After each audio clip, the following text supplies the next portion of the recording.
house. You guys suck. Oh my god. You guys suck. As the I'm bard, not I gonna completely deny agree. that. Yep. We're gonna own that. We're gonna own that we suck. Okay. Yep. Anyways.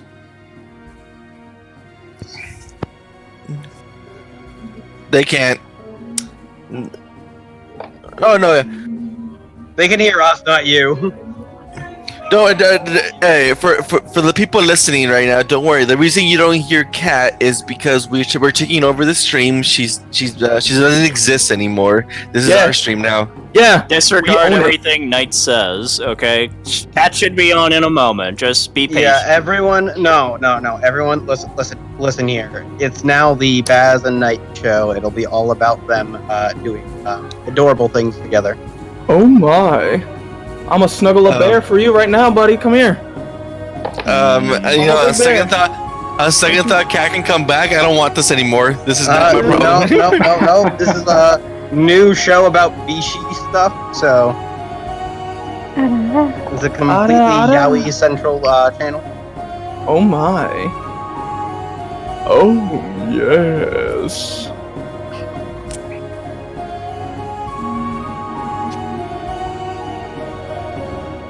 I rate it. Aww. Cat, are you on yet? So you can take control. Let me see. What? Yes. Alright, so apparently we're supposed to entertain you for 5 more minutes while Cat gets sets up. This is news to me, so We're supposed to entertain them. What had happened was we were ready, but then we weren't ready. Because we weren't ready, we aren't ready, so you can't deal with us being ready because we're not ready. what Baz said.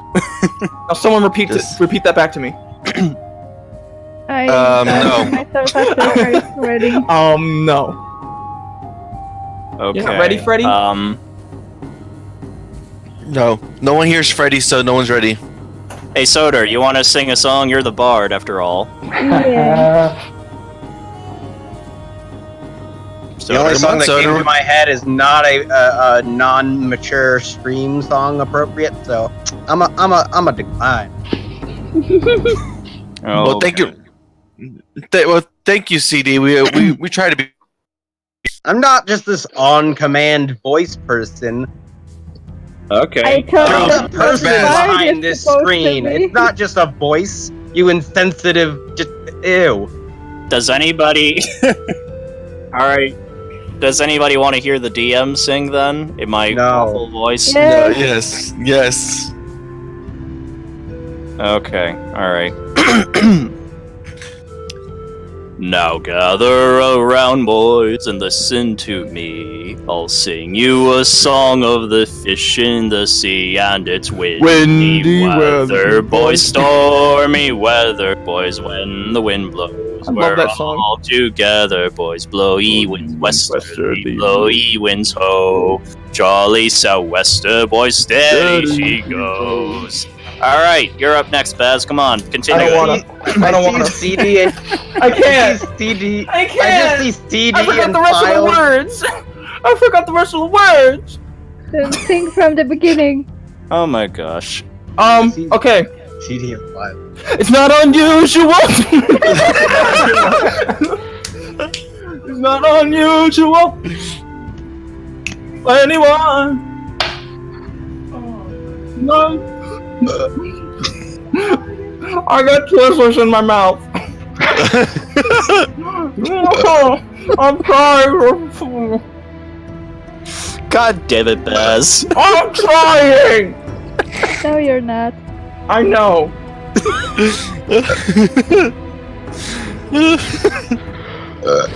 Stop making fun of me. Nice, shut up. Stop! You uncultured swine! Oh my god! I can't stop! I can't stop! I'm sorry! This is lame. That's not even me! That's not even me burping! That's the thing, I'm just laughing! What? It's just What's the funny night? I don't know why the burpee was making me just uncontrollably laugh. I don't know why I was doing it. Problems. It's the Bart's music. It's my magical song that bends you to my will. Yeah, now I'm What? on. Now I'm on. Who keeps calling me? Who keeps calling me? God. Okay. Oh my god. What? Oh god. That hurt. Oh. Ow. Would you like to listen to more of my wind instruments? Sure, Windy no. weather, boys blow. Alright, give me a second. It might be hard for this one. Oh, I got you. I can play a trumpet. Or guitar, like. Oh, God. So, for those of us just joining us, welcome to Dice Sesh, Yes, where welcome. apparently we're just a cavalcade of a train wreck going through Cat's Oh, I Stream. love trains. I like trains. Yo! Bam! Yo! We got bits! I don't have the sound effects set up for this one, but just we'll make our own sound effects. Woo! 5 bits! I can't wait to get bits. Started. Woo! He is not started yet. It's still session zeros. Session I'm 0. still so Can I close just- to getting bits. I don't know. I just raised my hand. I don't know why. I just want to say thank you for making me deaf, Cat. I like not being able to hear anymore. So do I. Ow. Yes! You play a mean harmonica? Yes, awesome. I love I play the harmonicas. electric harmonica. I gotta get an accordion for the stream and just play it. My whatchamacallit, my kindergarten teacher, that's what she used to do to teach us how to sing the ABCs and how to count. She used to play an accordion. I just need one. A, B, Okay. C, D, E, F, G. Apparently, Cat. Okay. Yeah? Apparently, you missed some really good singing. I guess. From where? Didn't. Oh. She was I guess just from us. I was here. You guys just couldn't hear. You guys couldn't hear me, but I heard them. I was like, take over the show, where I go click some random buttons, and then they did. Please don't do that again to us. I know, every time. 5 minutes, you guys get to go on. most awkward 5 minutes in my life. The best hearing is not hearing at all. Silence is the true way of hearing. Yes. Where have I heard that before? Dude, that's like hashtag beep, man. Deep. Hashtag deep. Deep. What is the music of life? Oh. Oh, I can tell you it's Nickelback. It's Nickelback. That is not the answer.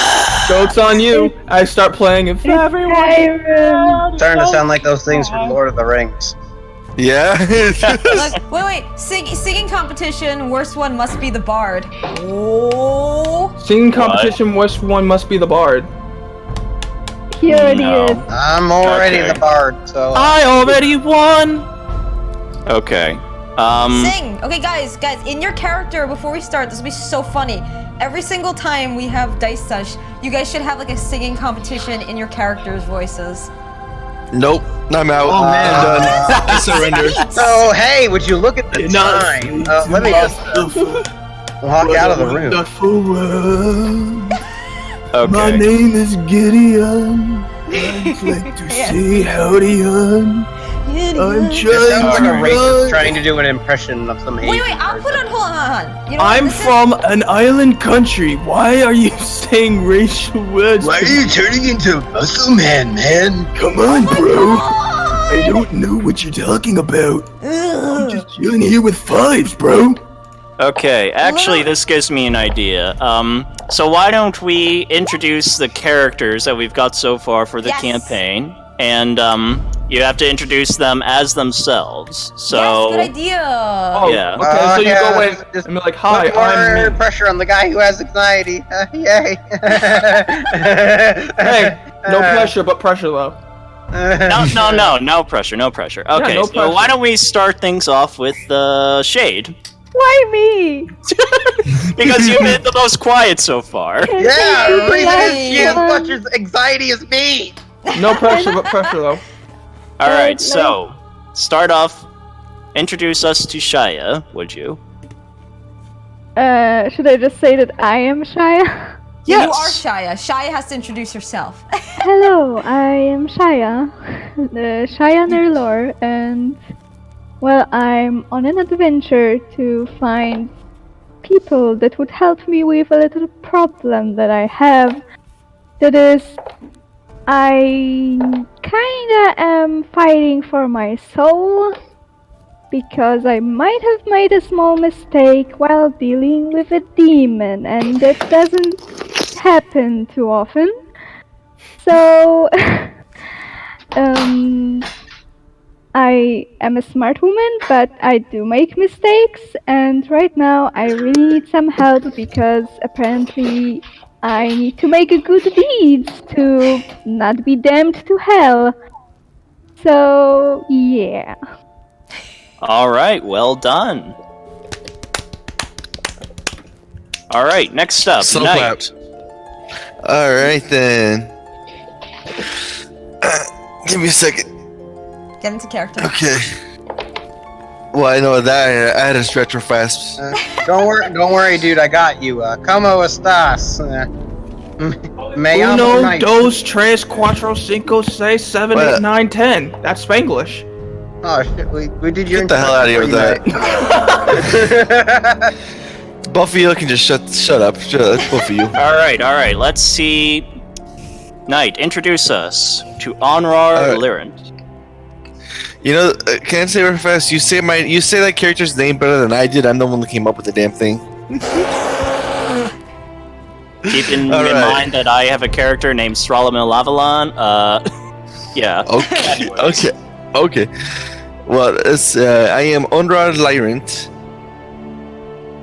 I am a former soldier who's let's just say he got tired of his old boss, who's kind of a Jews.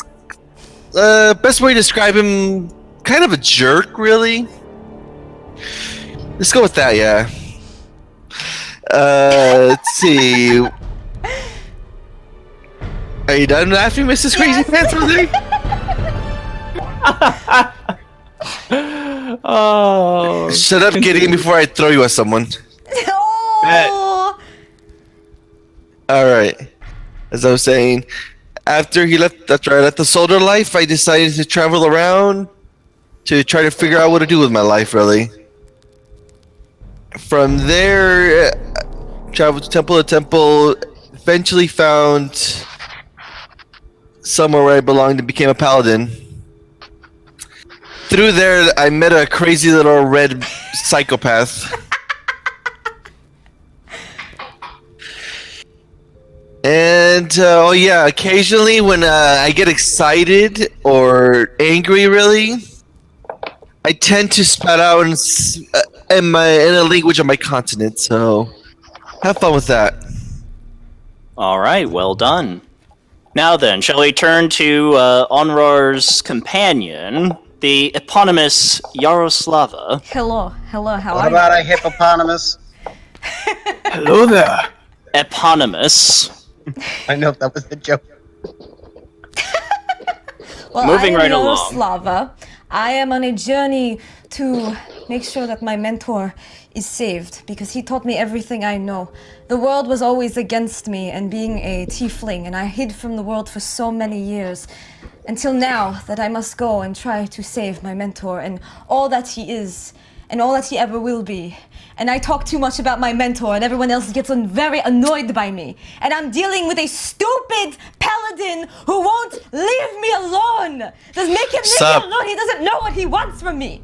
Go away. What are you doing? Sounds like he likes you. Go away. He's my brother. Oh, I didn't know we were in Alabama.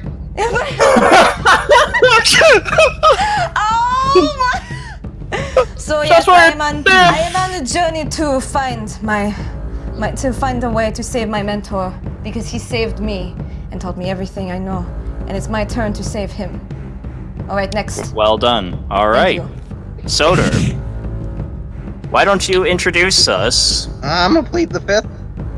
No, come on. Sorry, this is medieval time. Look it. Sorry, this is medieval time. There is no pleading the fifth anymore. I plead the ancient rules of the ancient lands. Yes. And the ancient rules say, "Speak up, you little bastard." That's fair. All right. Question though is, I can't really introduce him without giving too much away, because any important plot point, that's kind of the point, is not knowing. About Just him, give us how he would introduce himself to the others. He doesn't have to say everything about himself. Just a brief sort of who he is, what he does, and yeah. Do it or I hit you with walking stick. Do it now. I can just play my lute and make you laugh on the floor. Do it. Do it. Do it now. No. You got to keep talking. I will hit you with my stick. A little devil girl. With a stick, y'all. Sadormi-chan, just do it. Let's see how I would do it though. I'm sorry, I'm reading chat right now. Chat's pretty funny. Do it down. No, get down. Do it down. Get down. Just say your character's name for the love of God or something. Stop making me nervous. You're making me nervous. I already have social anxiety, you little bastard. Alright, don't worry, Soder. Just take deep breaths. Don't make me start reading. This is your moment to shine. Hey, right. Shine Maybe I like being a like dirt, diamond. not shiny. Never thought Well, about maybe that. it's time to cover everyone with grime. He makes a fair point. Jeez. Yeah. Yeah. I don't do too many voices when I'm doing personal character stuff. You don't all the have time. to. So, You like, don't- I might do do a your regular own voice. voice. I might Yeah, do go right ahead. how he accents a bit. Let's see here. I've been traveling for a little while now. Well, actually, a long time. I've been looking for ancient lore, just kind of searching around for my whatever interests me. But I've lost my drive for a little while now. Perhaps I'll stay in this town for a little bit. Maybe something will happen. Maybe I'll just sit here for a while playing my lute. And your name is? Oh, I suppose I forgot about that. Aaron York. Pleasure. Thank you very much, Aaron. Thank you. Alright. Actually, he might actually forget to mention his name sometimes, so hey, Yeah, I well, can he see still that. kind of works.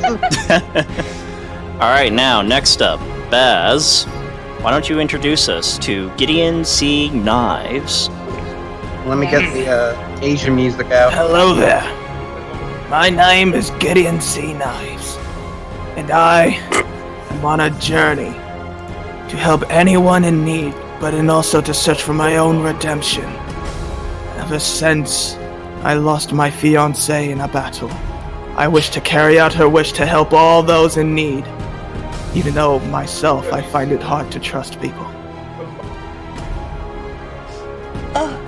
Wipes tear. Crawling Alright. in, I crawl. Thank you very much. No, but yeah, it was good. It was good, dude. Yeah.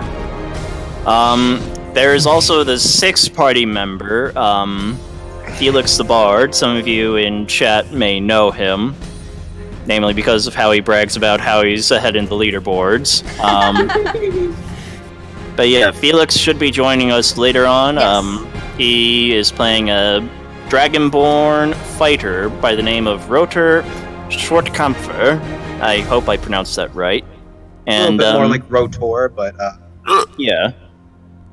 But yeah, he will be joining the party as well. Alright, so, Yes. now that we've got that out of the way, what is next on the agenda for this dice sesh? Well, you are professor, so you tell me. True. You guys are you guys are running the show here. Now do 20 push-ups. 20 Oh yeah, push-ups, gym, okay. gym class. Let's get right into that. Why don't Okay. we? well, I thought we were gonna I've got a do the perfect spell song thing for first. this. Let's Right get into down business. to business. Feet. Oh, but seriously, Lava, I thought we were doing the spell thing first, the smaller Spell review thingies. of that. Yeah. Okay, we'll do gym class after we do a quick review of Magic in the Lake, and so Okay, but I will.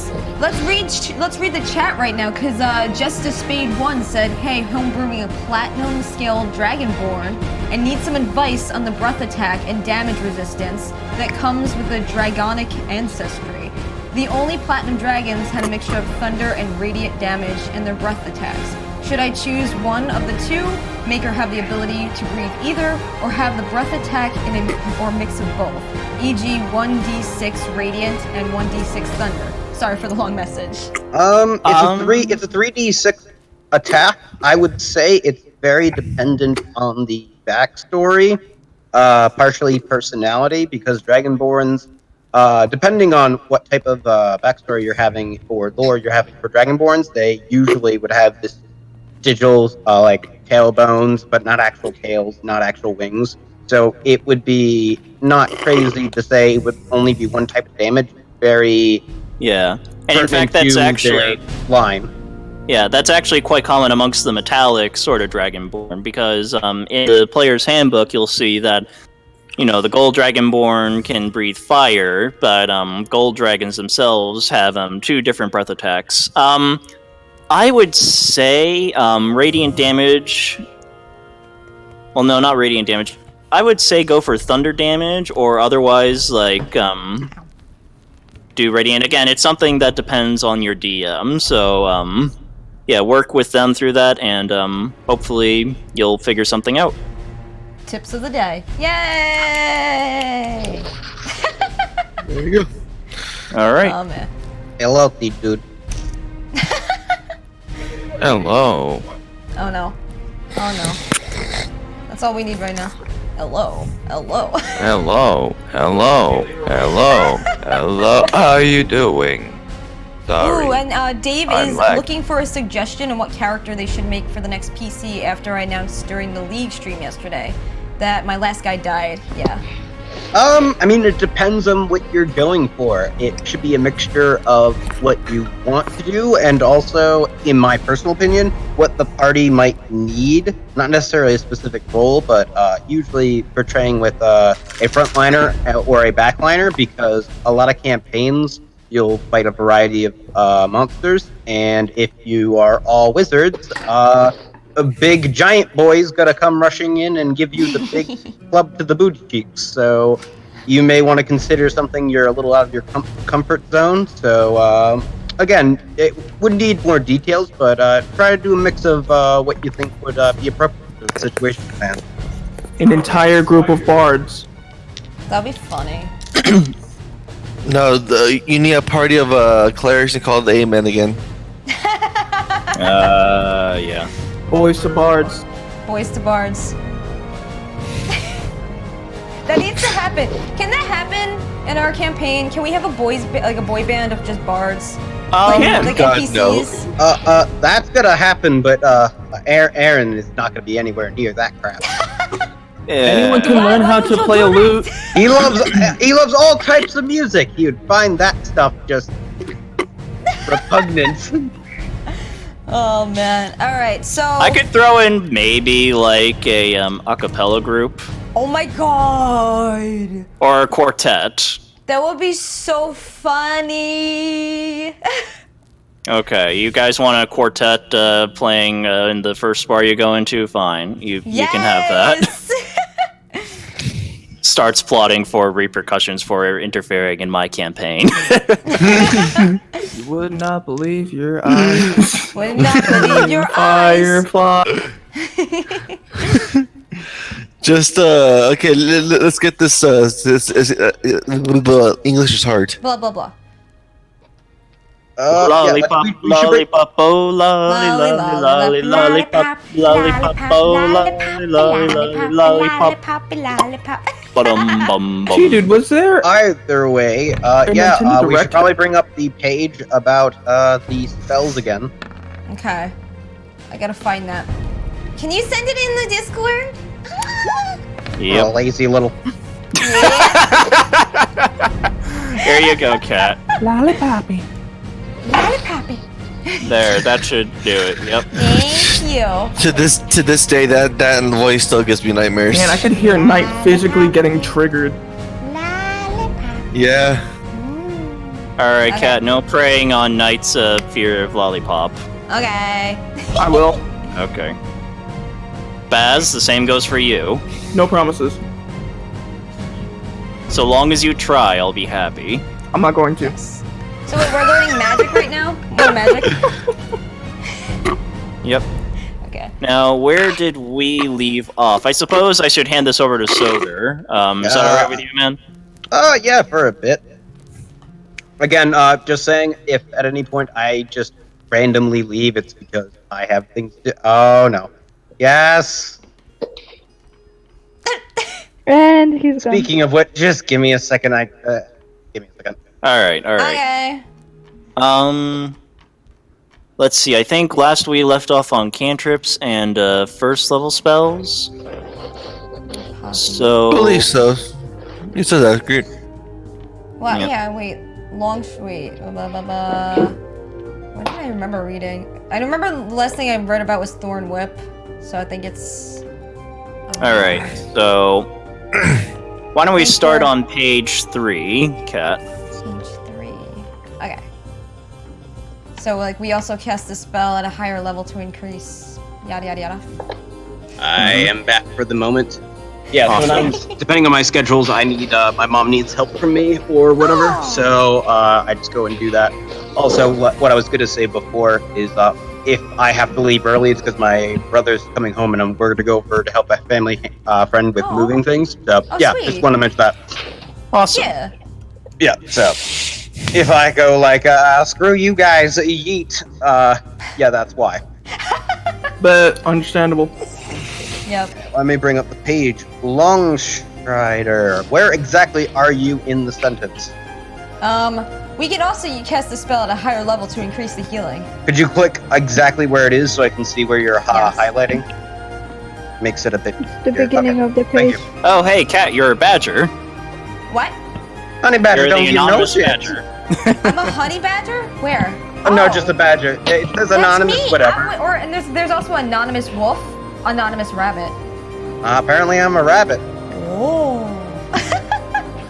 I need to And see what I am. Dr. Lanzer says he has no idea how D&D works. Well, that's why Sesh is here. Because I'm learning too. Oh man. Okay, so Gotta as we prioritize read your on, needs. yeah, you could just read on for now for a bit. Okay. We can also cast this spell at a higher level to increase the healing by 1d4 per spell slot. Also, wait, I'm trying to remember from last week. I roll a d10 to start, right? What was it? Starts with an I, right? For what? The first thing I rolled last week was, I think it was a d10 or a d6. And then I started rolling just the d20s. I mean, it's very dependent on the spell itself. Okay. So, like, a lot of things when it comes to attack-based, where you're actually making a ranged attack spell, it has to do with 20, because that's the basis for everything, Yeah. like, why nat 20 or not, or a nat 1. And so you would combine that with your modifier, which would be whatever number based off of the type of spell caster you are. Wizards use the modifier from intelligence, bards use charisma, druids use wisdom. So Okay. you would then add that on top of it, and whether it is higher than the AC or not of the opponent, which is basically like a number to calculate their armor or their defensive abilities, then that calculates whether it hits or not. Other dices are used for different types of things, as shown example here for the healing word. As you're reading in the sentence, it uses a D4 for just like baseline. So when you use it at a first level spell, you do the D4 plus your modifier. Okay. Because you're a druid, it can use whatever your modifier is, whether it's 3, 4, whatever. And if anyone needs a refresher, your modifier is based off of every section of 2 you go up or down in any ability. So at 10 you are 0 modifier. At 12 you are 1. Plus At 1. 14, yeah, 14 to 16, 3, and so on. Okay. Alright. Again, before we start the campaign, what I'm gonna do is go through a whole study session over everything. I mean, a lot of it is learn as you go. Like, if Yeah, you want true. to cast a certain thing, it will just tell you, okay, this is how you do it then. Yeah, because the only There's a lot thing, of my new only people. concerns is like what die I need to roll. I mean, it also depends on how you want to do this campaign, because a lot of it's on Roll20. If you feel more comfortable, you can make Roll20 do the rolls for you. It's very dependent on what you prefer to do. Alright, so this means a second level spell cast the healing word. Oh, healing word. Okay, I remember when you guys were talking about that last week. Would be use a 2d4 plus 4 points of healing, and using a third level slot, it makes it 3d4 plus 4. We also have a range of 60 feet. Ooh. So we don't have to be right on top of the creature. We are healing like like with Cure Wounds. Now, my favorite part of this spell is that the bonus action to cast. So we still have an action to use on our turn. Remember those cantrips from above? Yes. We can use our action to cast those to put some hurt on the enemy after healing an ally. And since we are level 5, their damage has increased as well. Don't forget that there are other things you could do with this action as well, so be creative. Okay. All right, So- I like the whole creative aspect of it. Yeah, to give an example of this, you have a couple of cantrips, one of them being the claws that Yes? Okay. So, Okay. say you're right in front of a person, you would maybe use that claw action. It would do damage to the person in front of you, but you also want to heal an ally because they're a little bit low, but you don't want to necessarily use Cure Wounds because it would involve you having to get away from an opponent, because maybe an opponent is on top of you, and if you walk away from them, you have to take the disengage action or whatever, and you may get an opportunity to attack. There's a multitude of reasons why you may not want to move away. So you use something like Healing Word to heal from afar, unlike Cure Wounds, which is, while it is touch, it's a better healing spell as for how much health it can give. Okay. So there's a lot of pros and cons for different types of spells that do similar effects. What do you guys prefer? Like, which healing one? It's dependent, again, as I said, it's very dependent on the person and dependent on the situation. I personally like Cure Wounds for the fact that it is the amount that you do. And if I'm someone who likes to heal or use spells, I'll be staying in the back. So if I need to, I'll walk up to a person and then use Cure Wounds. But again, say there's your tanks in the front, like the paladins, the fighters. You may not want to get near them because then you are putting yourself towards the enemy itself. So while Healing Word may not be as strong with how much it heals, it allows you to safely stay in the back and heal your allies. Okay. Alright, you know, guys, can you both should, like, publish this? You both should write books about D&D. I don't write, I speak words and barely Well, at that. why don't you do a podcast? You'd be You'd good at that. I don't know. A lot of this stuff is also covered in the player's handbook, and again, like, this is not like a comprehensive guide by any stretch of the imagination. Most of the useful stuff that you're gonna get out of the player's handbook. This is just to sort of take the words that they are speaking and put it into plain English. So it's pretty much. Do a D&D you both should just do a D&D podcast with each other. I don't know. I mean, yeah. For further information about it, though, as to pros and cons, Cure Wounds is an action itself. So you would have to do an action, and some people don't have spells or other options to do a bonus action. So it may be really good at healing, but it may be your only option at the point, and then you're left with not much else to do. Yeah, because I was gonna ask, how many people are able to have spells like this? Like, which races and classes? A variety, actually. A lot of the... That would be my mother talking to the doggos. Because they're, point being, Cure Wounds is actually a pretty common spell. Like, the Bard has it, the Druid has it, Paladin can have it, Cleric has it. A lot of people actually have it. I'm not sure about, like, Wizard, Sorcerer, and Warlock, because I have... No, they don't. Much. Yeah, they're Cure Wounds and other things are generally for the classes that deal with more supportive aspects. The Wizard, the Warlock, and the Sorcerer are more directed at damage dealing rather than... Healing spells... Yeah. Sorry, go ahead, Soder. yeah, not saying that the wizards and other ones can't do other things, because there's stuff like the illusion, what is it, class of magic, Mm-hmm.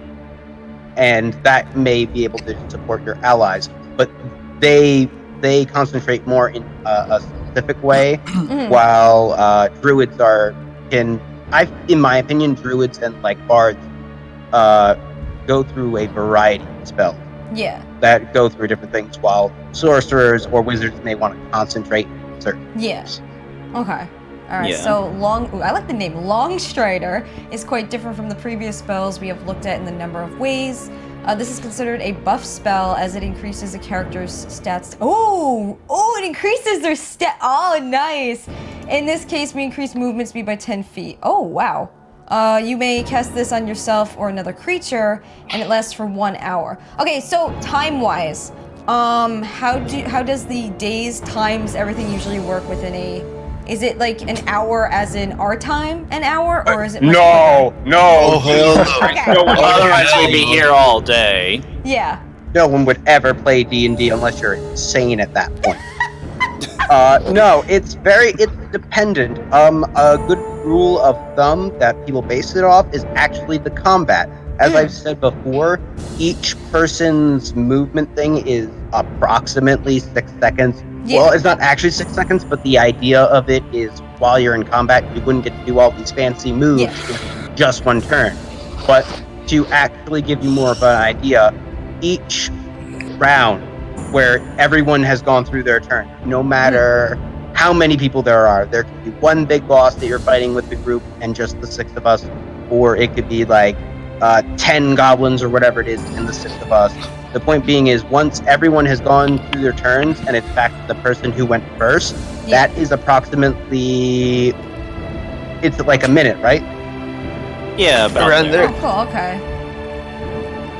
And Yeah, And again, like, it's just a sort of approximation of time. It's not like a... Oh, no, wait. Hard No, test. I got that wrong. Each round would be about 6 seconds overall for everyone, because the actions are almost simultaneously going. Because technically, a roll, a person doesn't just stand there as you move forward to hit them. It's a turn-based combat, so it's a little lenient of how you actually interpret it. But each round is about 6 seconds. So when you go for like 10 rounds, that is a minute. Okay. So a lot of minute-based spells are usually spells that you do not cast during combat. Okay. All right. And like Ones basically, the DM would be like, "Oh, an hour has passed," or like this many. You're not going to days be able to get that has done in time of combat unless you really like going through over like 100 turns of combat. And that sounds like absolute hell. That would I've been a part of campaigns where, like, it's been, like, a full-out war. Like, that's when, like, combat becomes less, like, the sort of 6 second thing and more, like, it can go for hours sometimes. Wow. Yeah, there's sometimes sessions that are mainly a combat session because it's a really big combat session. It really depends. But for duration, 1 hour, it just depends. You could be, say we're on the road and we just left the city, and someone decided to use a certain spell that helps us look for things. I'm just making something up completely out of my ass at the moment. But that would say you would, the person would maybe make some rolls, or the DM would make rolls, and say they rolled a 20 for an encounter. He would say for the first hour you didn't encounter things, or he would do it by every 6 hours. It's very dependent. You speed up the time because otherwise we would have to do like every 30 minutes. Nothing happened. That would be crazy. 30 minutes. Nothing happened. Like even if we just said, even if it wasn't actually waiting 30 minutes, but I just said roll 30 minutes, nothing happened. Roll again. 30 minutes, nothing happened. It would take forever. Crazy. So you'll get used to it as you actually experience it. So it's not easy to explain. Yeah. Yeah. All right. Yeah, because I would like, imagine if people were actually having like combat for an entire hour, they'd actually feel like they were in the combat. Like no joke, everyone be exhausted. Yeah. That's why I said no one would want to play this game. Yep. I don't care how much you like your OC, it's not worth it. No, it's not. At that point, I'd be like, no, I'm done. Kill my character, I'm out. Yeah. Give me water. Someone give me water. I need my life back. Alright, so if using combat, this lasts practically forever, as 10 turns take only 1 minute. If you need to run ahead and warn a nearby city of an incoming army, oh my god, that's gonna be exciting. I can see that happening. Or are perhaps trailing somebody. Oh, wait, why are you uh-huhing? You're like, uh-huh? A lot of certain things that you can think of will happen in a campaign. Oh no! There's going to be a variety of storylines. We're definitely going to run into an opposing army, maybe taking sides in an army. If you think we're going to not fight a dragon in a campaign, you're crazy. If you're thinking we're not going to travel through a mountain or in an underground passage or whatever, almost everything will eventually happen in a campaign. Except finding vampires, apparently.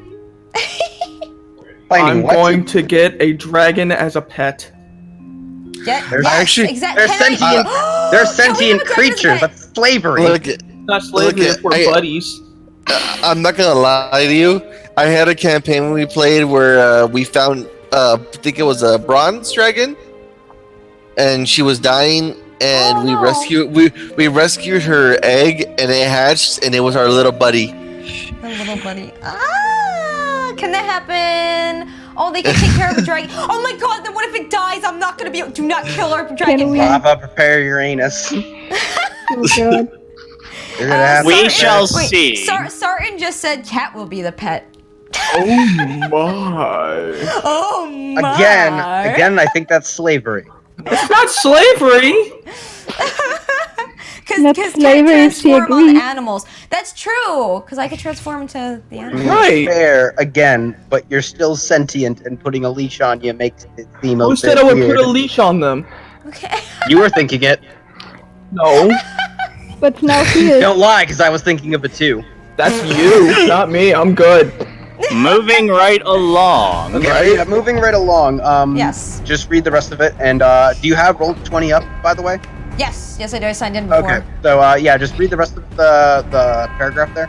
Okay, or distraction stuck and you will need to get out of there. Then this spell is particularly useful. I love the idea of going into the city and then warning people. But anyway, you can also cast this spell at a higher level, giving you the ability to target more than one creature. Now the whole party can run for their lives. Yeah. Oh, dino! Together! Yay! Look at the dino. Oh, this is. Wait, this is from Jurassic Park. I love that movie. Mm-hmm. Okay, so if you would go over to Roll20 for the moment. Roll20. Okay. Yeah. Just in an imaginations session, this may not seem as prominent, I guess the word would be. But if you look over here, as you notice, I put down my temporary icon for my character, Yes. 2 of them. So normal movement speed would be up to here, this space right here. Okay. However, if you gave someone like me Longstrider, I'd be able to go here or even here. Ooh. So say perhaps this person down here is, for the sake of it, Knight. And Yes. there's even Baz over here on the left side. If you gave Knight the movement speed prior to, and you went first or before him in the turn order, he could then make it over to here, and with 2 people on each side of the person, that gives both of them advantage. Oh.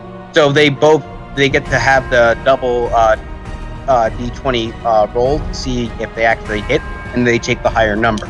So you can do something like that, Oh, or okay. perhaps you are in a situation where you're right here, he's right here. There's an enemy encroaching that's like a space above. You give them Longstrider, and they can run away faster because you were, say, positioned maybe right here. You moved up, gave them that, and then you moved back for your turn. Okay. Like, there's a multitude of ways you can use it. Some people like putting it on, say, a barbarian who has a lot of movement speed naturally. So they're just this charging truck running after every enemy, and no one gets away as he murders them all. Or again, we just run away for our lives. Either way. My question is, does it automatically sync up knowing your movement and how much you can actually move based on your character sheet? No, I don't believe so. Simply put, normally you just remember, oh, I have 30 movement speed, I'm gonna move an extra 10. Okay. Usually your base movement speed, you just have that there to remind you. Okay. But otherwise it does not sync up with it at the moment. It's not like you can't move your character more than what you actually have for the 30 movement speed. As you noticed here, this thing is right here, I moved it up and down, right? Yeah. I can move it all the way over here, and that's way more than 30 speed. You can move it across the map if you wanted to. It's just, you obviously would just follow the rules. Yeah. So, it doesn't need to really sync up. It's a matter of just simple 30 plus 10. Everyone's saying I'm gonna be the mother of dragons and steal a dragon egg. I think you'd just be a dead person if a dragon tried to kill you for stealing their baby. But give them hope. Give him hope. I want the baby dragon. Give them hope before you're burned alive.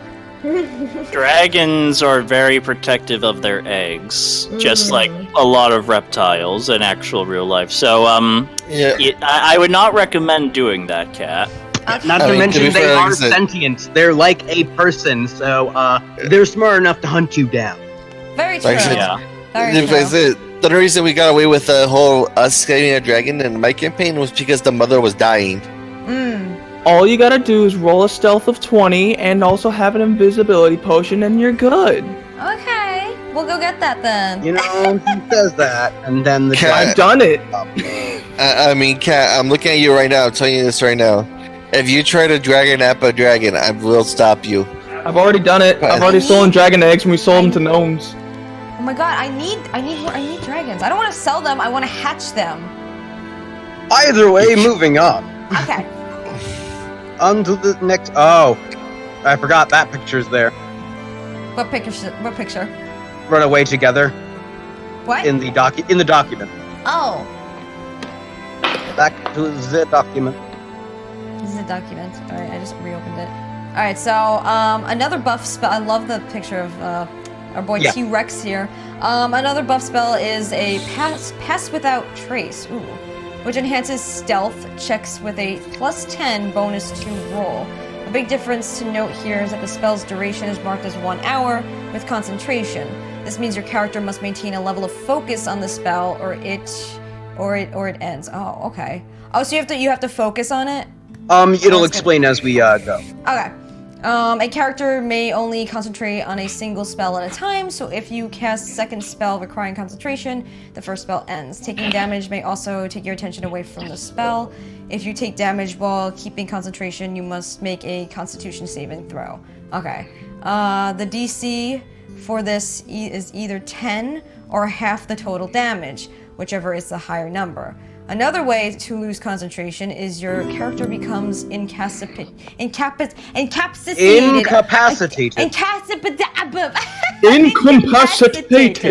There we go. Or dies. Well, that's just great. Also, we have a new follower. Woo! Thank you so much, Chibi Panda Girl, for joining the mafia. I love that username. That's so cute. Welcome to the fam. All right, so is that it? Yeah. You can explain. Actually, there's a few more spells. Okay. To explain this one, the basic concept is this: say you had a buff spell on yourself. An easy one I like to explain is a paladin spell called Shield of Faith. Yeah. So say Knight puts this on himself or someone else. Shield of Faith gives you +2 AC, so it makes it easier for you to dodge an attack.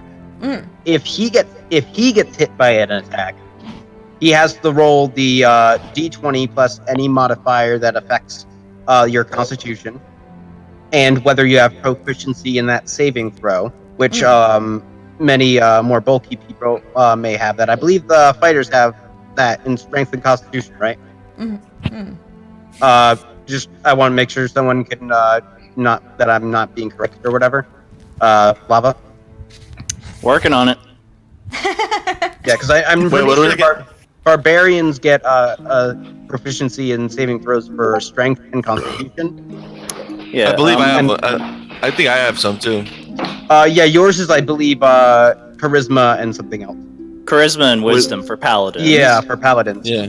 point being, though, is you can actually go to you know what? This makes it easier. Go to Roll20 and open up your sheet.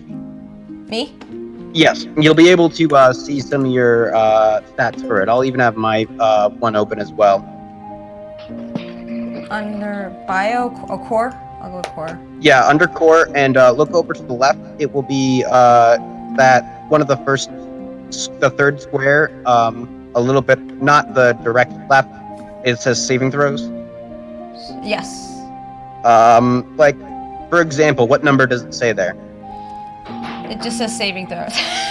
No, above saving throws, it'll say charisma, wisdom, 2 intelligence, charisma. constitution. 2, and then 2 constitution. Yeah, you have 2. I also have 2 because my constitution is 14 with a modifier of 2. So Okay. if you look back in chat in the Roll20, Yes. I'll do a roll of constitution. Say they only got 6 damage on me. That 12 would mean I would keep that concentration on that spell. Okay. If they had something like they did 27 damage on me, that 12 is under half, so it would not make it, and then the concentration would go down. So the shield of faith that was currently on me, or well, let's use the knight in this example, on him, would go down. Okay. So a lot of concentration spells, like for me, for example, spells. Let's go here. Keep looking at the chat there. Yes. My Hideous laughter? Yep, it's a creature of your choice. You can see within range, perceives everything as hilariously funny, and falls in a fit of laughter as a spell. What this spell is supposed to do is basically incapacitate. Well, not actually incapacitate. I believe it's prone. Oh, nope, they do become incapacitated. My bad. So say there's a big buff guy that we need to keep busy while we're dealing with wounds because he does a lot of damage. He's the mini boss or whatever. I may do this on him. He has to make a saving throw, and as long as I don't get hit, that stays up. There's also a caveat for that if every turn he has to do a wisdom saving throw as well, as we just explained with constitution saving throw. As long as he keeps failing that wisdom throw and I don't get hit, that guy will be incapacitated while we deal with other things. Oh, okay. So that's another example of a spell. Alright, cool. So we can move on to the next one. This is the next one. Alright, let me... I keep having to reopen it. Alright, there we go. I like the name too. Pass Without a Trace. Okay, so Pass another Without spell with a different is Skywrite. Ooh. Like Pass Without a Trace, it is also a concentration spell. This spell manipulates the environment, forming and shifting clouds to create a message in the sky. Ooh, cool! Use this spell to warn the masses of danger, celebrate a great victory, or be an awkward hype man. Skywrite is also a ritual spell. This means you could take an additional 10 minutes to cast a spell without consuming a spell slot. Oh, okay, cool. Yeah, basic concept of rituals is that another one is called, I believe, alert or something of the sort. There's also identify. Or identify, but alert. I like to do alert because it's just the idea of it. Is what you put down in an area about like a 20 volume box, 20 foot volume box, and it's literally an alarm system. So if a hostile enemy walks into that area, everyone or someone either vocally, it would make a noise, or inside a person's head, the one who cast it, you would hear it. Oh, so kind of like with the video we were watching before when what's his name? The annoying. What was it? What was his name? Absurd. Yeah. What he was kind of doing when he got into her head. A little bit. It's the concept of like a tripwire, a magical tripwire that it surrounds the area. So some people will put that down or take the additional minutes instead of just using up your spell slot, and you'll not use it up. And then say you get attacked during the night, you save the spell slot that you can use to fight off that enemy that tried to come attack you during the night. Okay, that's convenient. So, yeah, ritual spells are meant for, like, usually a lot of time consumption that you want to prepare for something or research something. So yeah, that's basic information for rituals. Alright. This option is great for low stress situations where you can have plenty of time to take care of business. Yeah, basically what I said. Yeah. Other spells are neither an action or bonus action, but instead are a reaction. Oh. This means you're able to cast this spell in response to another creature's action or bonus. Action on their turn. In this example, we could take a look at the Absorb Elements, which allows you to turn an elemental attack from an enemy back upon themselves. Oh, that's cool. If you are hit by an attack dealing cold damage, you can cast this spell to gain resistance to cold damage, which means you can only take half of the damage dealt. This resistance lasts until your next turn, so an enemy with only one damage type of attacks has their damage potentially greatly diminished for a duration. Oh, that's so cool though. When your next turn is the first time you strike an enemy with a melee attack, you can add the additional 1d6 damage to the absorbed element. I like how you can absorb elements, though. I really like that. It kind of reminds me of like you know, in Avatar how you control all the elements. So I like how they add it. Yeah, this one's more aligned. The idea of it is, I say it's more for people who are a little bit more not frontline always, but at least someone who's more of a melee person, because they're going to be able to use this a lot more. There's other ones like Hellish Rebuke, which you actually will gain as a tiefling. You won't gain it to use it anytime you want. You gain it, I believe, as a one-time use for the day, and then you get it back every single day after a long rest. And the idea of that one is for people who are maybe more like spellcasters. So they get hit, and they then do 2d10 damage of fire damage back to their opponent. So it's not necessarily defending themselves, but say some guys really quick and trying to get to your back line, you'd use Hellish Rebuke to sometimes even kill them if they're a fast, weak creature, and so then you can go on and deal with it. Another one is Shield, which actually increases your AC by +5, which give you concept is very, very high. It will save your ass for the turn order of the round, because I believe it's until it becomes your turn again, you have +5. So say you're a person that usually likes being the back line, like Shia or Aaron. Some people start trying to surround him that are really quick. If they know shield, they pop it off, and perhaps most of the attacks don't hit, and then Knight or Baz or whoever can come back and try to save us. Okay. Alright, so okay, I'm getting it now. I'm learning, guys. Yeah, it takes a while, so if I'm talking too fast, please tell me. If it doesn't sink in, a lot of it will be revisited, and we'll explain it the first time it happens, during the campaign. Okay. You can cast the spell at a higher level to increase additional, so basically what you just said. Alright. You're great at explaining things, because oh man. Okay, so the last major spell type, we will cover the area off effects spell. Ooh. These are spells where you can target a space rather than a creature, and all creatures within that space are impacted. Nice! Looking at Ice Storm, we can see that we have a range of 300 feet and 20-foot cylinder. To give an idea, I will bring out, roll 20 for a quick moment. Okay.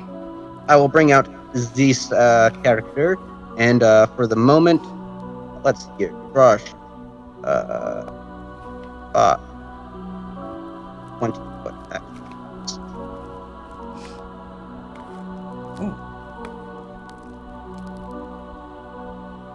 There.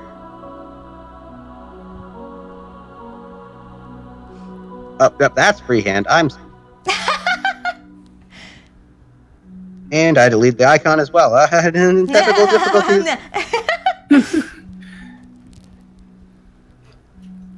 So, actually, this is much easier. See this box? This is about what it would be, the size of.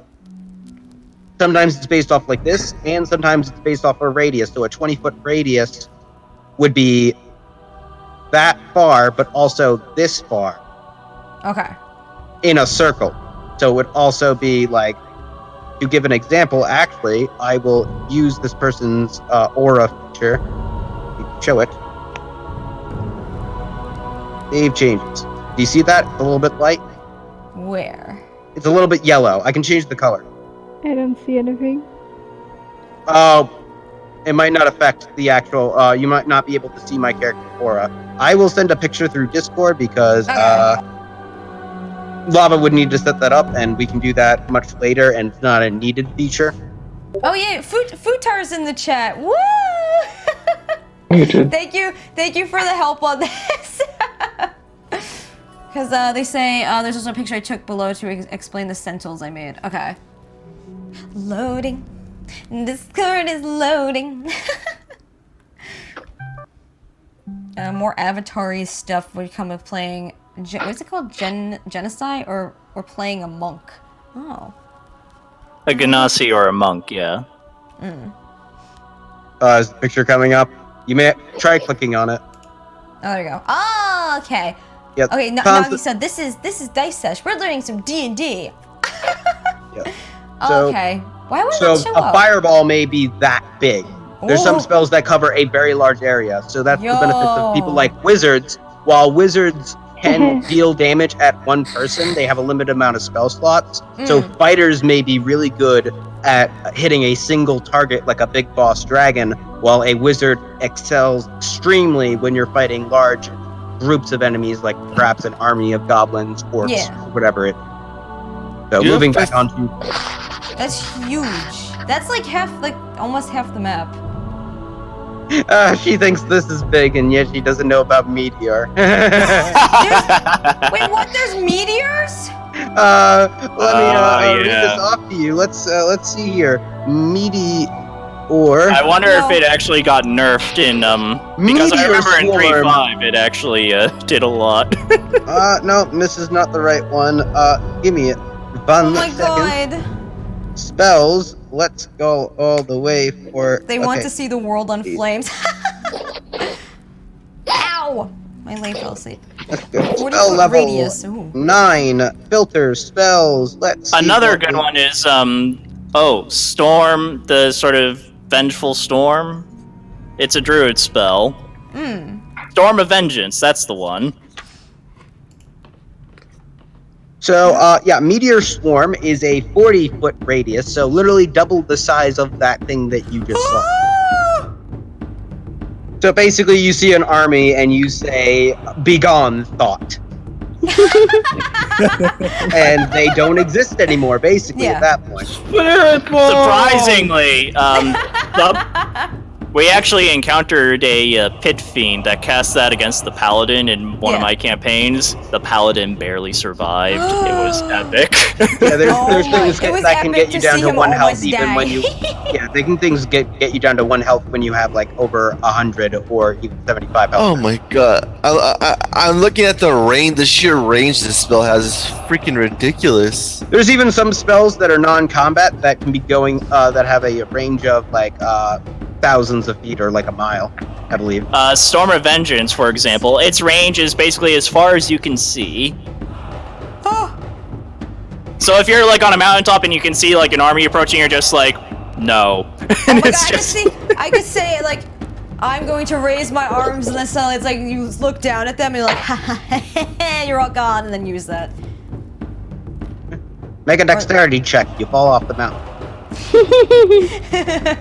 We died that day, saving everyone. Yeah. Anyway, back to the actual spell that's Yes. not as OP as all this. But still a great fun spell. Yes. Yep. Indeed. Ice Storm. Oh, let me go back to that. I was staring. Yes, it would be nice I if was you in read. roll 20. I'm waiting for this to move, and no. Okay, so where is? Oh wait, here's the Yeah, the the drawing document. stencils. The stencils, everything. So something's 50 feet or 50 big. 50. Oh God. Yep. Where was I? Wait. Oh, this means GG cylinder anywhere 300 feet. The spell. Oh, there you go. The spell details also note that the cylinder is 40 feet high, so keep that in mind when dealing with 3-dimensional spacing. The spell requires a dexterity saving throw, as a success for a creature is able to reduce the damage into half. This is fairly common theme amongst area of effect spells, giving creatures a chance to avoid some of the damage. Other spells may take shapes other than the cylinder as well. Spheres, cones, cubes, and lines can all be found in the area of effect spells. I'm like curious to know about like the cubes and everything? Like, is it just based on each attack? Like some It depends attacks on the could be- spell. Huh? To give an example, lightning bolt, Yes. a equal spell to fireball. The Uh. fireball was the area that I showed you, the 20 feet. While Yeah. It's a lightning bolt sphere, is like, while lightning bolt is a line. So you Oh, saw, okay. remember those characters, how they were straight ahead, those two icons? It would be a straight line there, so if all an Oh, army was okay. in marching order, you Yeah. may want to use it if they're in a thin line. Yeah. All other ones are big squares instead of those circles, like hypnotic pattern, which if you have a certain feet away, say a bunch of guys are coming at you on one flank, and the other flank, you can't deal with both of them. Someone will use hypnotic pattern on that 20-foot area, and a bunch of those people will be incapacitated for the moment, basically look like as if they're getting high because they're completely just like, oh, what is all these colors? And while they're incapacitated in that 20-foot area, which could be a lot of people or a few people, depending on how big your target is, you can deal with the other group of people. It's very dependent on the spell, and usually the higher level spell, the more likely it's going to be a bigger area effect. Yeah. That's not always true, but a general line that goes, yeah. Okay. All right. Hello. Oh, can I call you? Wait, is it Reggie? You don't panic. Can I call you Reg? Give everyone nicknames. Okay, so where am I? Oh, watch out for allies, as this may be this may be in the way, especially these. I said, why do I add words? These spells hit everybody in the target area, friend or foe. Oh my God, that sucks. So if like I'm using a spell, I'll be like, Yara, what are you doing? And then suddenly she like To hits basically everybody. say, Knight is fighting some goblins as well as Baz are fighting some goblins ahead, and there's a whole bunch of them, and they're like, "Help us! We need to get rid of them." I'm on it. Fireball. And they're just like, wait, what? And then it comes up and Yeah. almost Yeah, blows them I've up had along a- with the goblins. Yeah, I've had a Oh friend my who's God. agreed to taking a lightning bolt up the ass, well, to get rid of some other enemy who was in the same line. But That most has happened. people don't like it when you fire a giant explosive ball of fire at them when they're your friend. So Yeah. keep that in mind when you're doing it. That's the nice thing that I like about Roll20 is there's tools to allow you to make shapes to kind of get an Okay. idea of how big it is, whether Yeah. it's actually going to touch them or not. All right. So one thing I definitely need to get before I start this is I have to get the oh God, what is it called again? The little statuettes, like the for Miniatures? Yaroslava. Miniatures. The miniature Miniature. thing. How big are they? Like, can you give me an example? Varying. Usually it's about, again, the little square foot thing size, like it would be in real life. Yeah. Sometimes they're bigger if, like, say you're fighting a giant, it might take up several squares. True. Very dependent on the person. I mean, Okay. you won't be able to use this miniature in it, but having the miniature is quite nice. Yes. It's all for the aesthetics. Oh, absolutely. If you're playing with the physical mat and miniatures, wow, it says it right there. It says miniatures right here. Hey, And I Lamel, asked- that is funny. Oh my God, this always happens to me. Just keep reading. Stop asking so Okay, many you- questions. You can use stencils to outline spell effects. A typical scale for physical place is the square grid where 1 square equals 5 feet times 5 feet. Okay. Below are stencils that I have made for my game using what we basically in the old overhead projector. Oh yeah, I love those old projectors. Sheets lined with the wet erase markers. If you are not playing on a physical mat, be sure to ask your DM about range and what may or may not be in the way when casting these spells. Oh, cool. Cool. Yeah, People can. that's what people have to do in Lava's other campaign because it's all visual. Okay. Personally, I have a hard time visualizing it myself, but it depends on the person. Yeah. Oh yeah. Also, by the way, I think a lot of this was done by Futar, so thank you to him. Thank you, Futar. Yes. Round of applause. I don't have my sound effects. set up Honestly, for I this was just moment. there being like, hey, maybe you should mention this. Yes, I did help. You helped- But yeah, he did a lot, Anybody who so- helped. Okay. And I anybody did who some helped. editing, so that's all I really did. Yeah, And but I'm here. Futar's- Shut You're up, Baz. We just exist. At this point, me and Baz just exist. Yes. You And I don't. Yes. No, you you don't. exist. You forgot Shade. Shade. Wow. Shade. She Shade. was Give them rude. shade Look at- now. She Oh, will wait. though. Wait, Wait, somebody, Dave says, Kat, you should try to make your PC in Hero Forge, if not made yet. Ooh. Oh yeah, Hero Forge is very good. Very Really? good for Hey, making I'm not a hobbit. Yeah, I mean, there's a lot of other sites that are good for making your characters. Yeah. The reason why we did use Roll20 though is because there's a lot of congregated aspects all in one.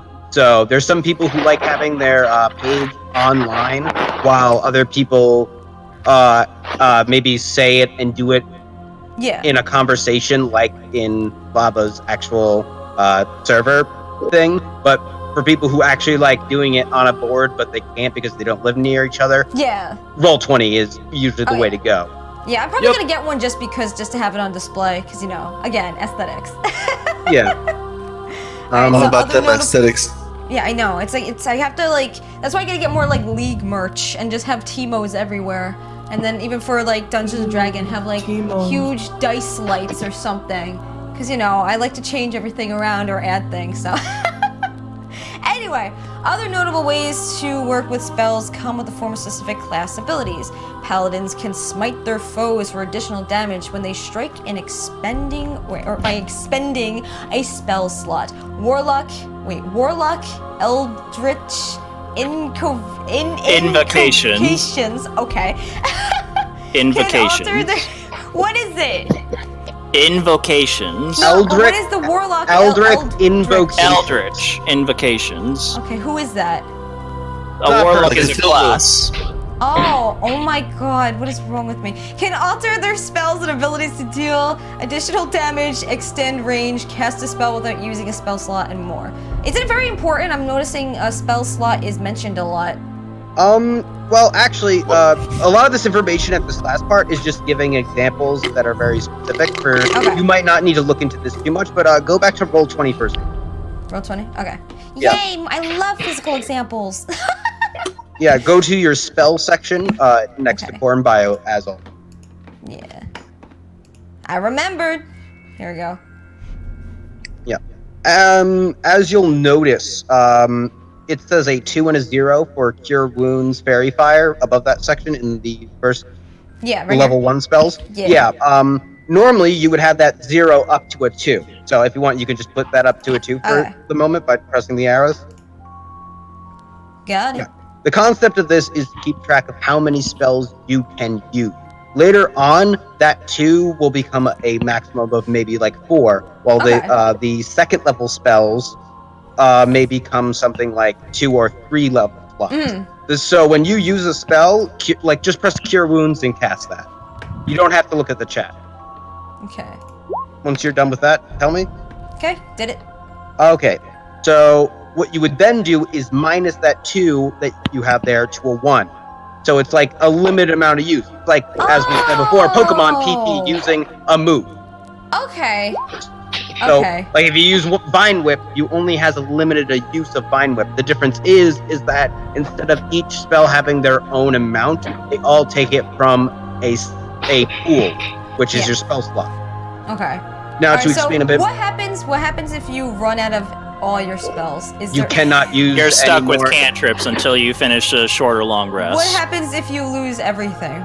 You can't. Cantrips. You can't? Okay. The cantrips are you use as much as you want. They are literally like in League auto attacking. You never lose that. So no matter, unlike League, where if you run out of mana, you can't use your abilities, you will always have your cantrips, and you will always have, if you're proficient with it, certain weapons that you can use in combat. So you're not completely defenseless, you just have to be more wary as a spellcast user of how you're using spells. So if you're in combat, don't necessarily be like, it's a monster, use everything! And then you realize, oh wait, that was just a weak monster, and now there's something behind it, I can't use any more spells. Why do I feel Except like that would cantrips. be me, though? It might happen. Honestly, I'm predicting that it happens at least once. People, it happens to anyone that gets nervous in combat. It's fine. The crap happens. You have other people to help you out. Oh, yeah. Now, to explain a bit further on spell slots, now if you cast Cure Wounds again, as you notice, instead of doing it automatically, do the down arrow. When you cast it, the option will come up. Where is it? Press Cure Wounds again. Wait until it comes up on stream, so I can see that little box that comes up. Okay. Submit. Oh no, you do it. You did. Okay, there it is. It says input value. Yeah, you don't do submit. Press cure wounds again Oh. and wait till that comes up. Waiting. Yeah, you see the arrow next to level 1? Yes. Now click on that and press level 2 instead, then submit. Okay.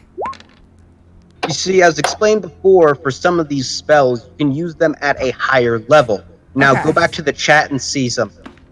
Ooh, what am I gonna see? You'll notice that in the difference of cure wounds, one will only have 1 number, while the second one you did had 2 numbers. One that said has at a higher level.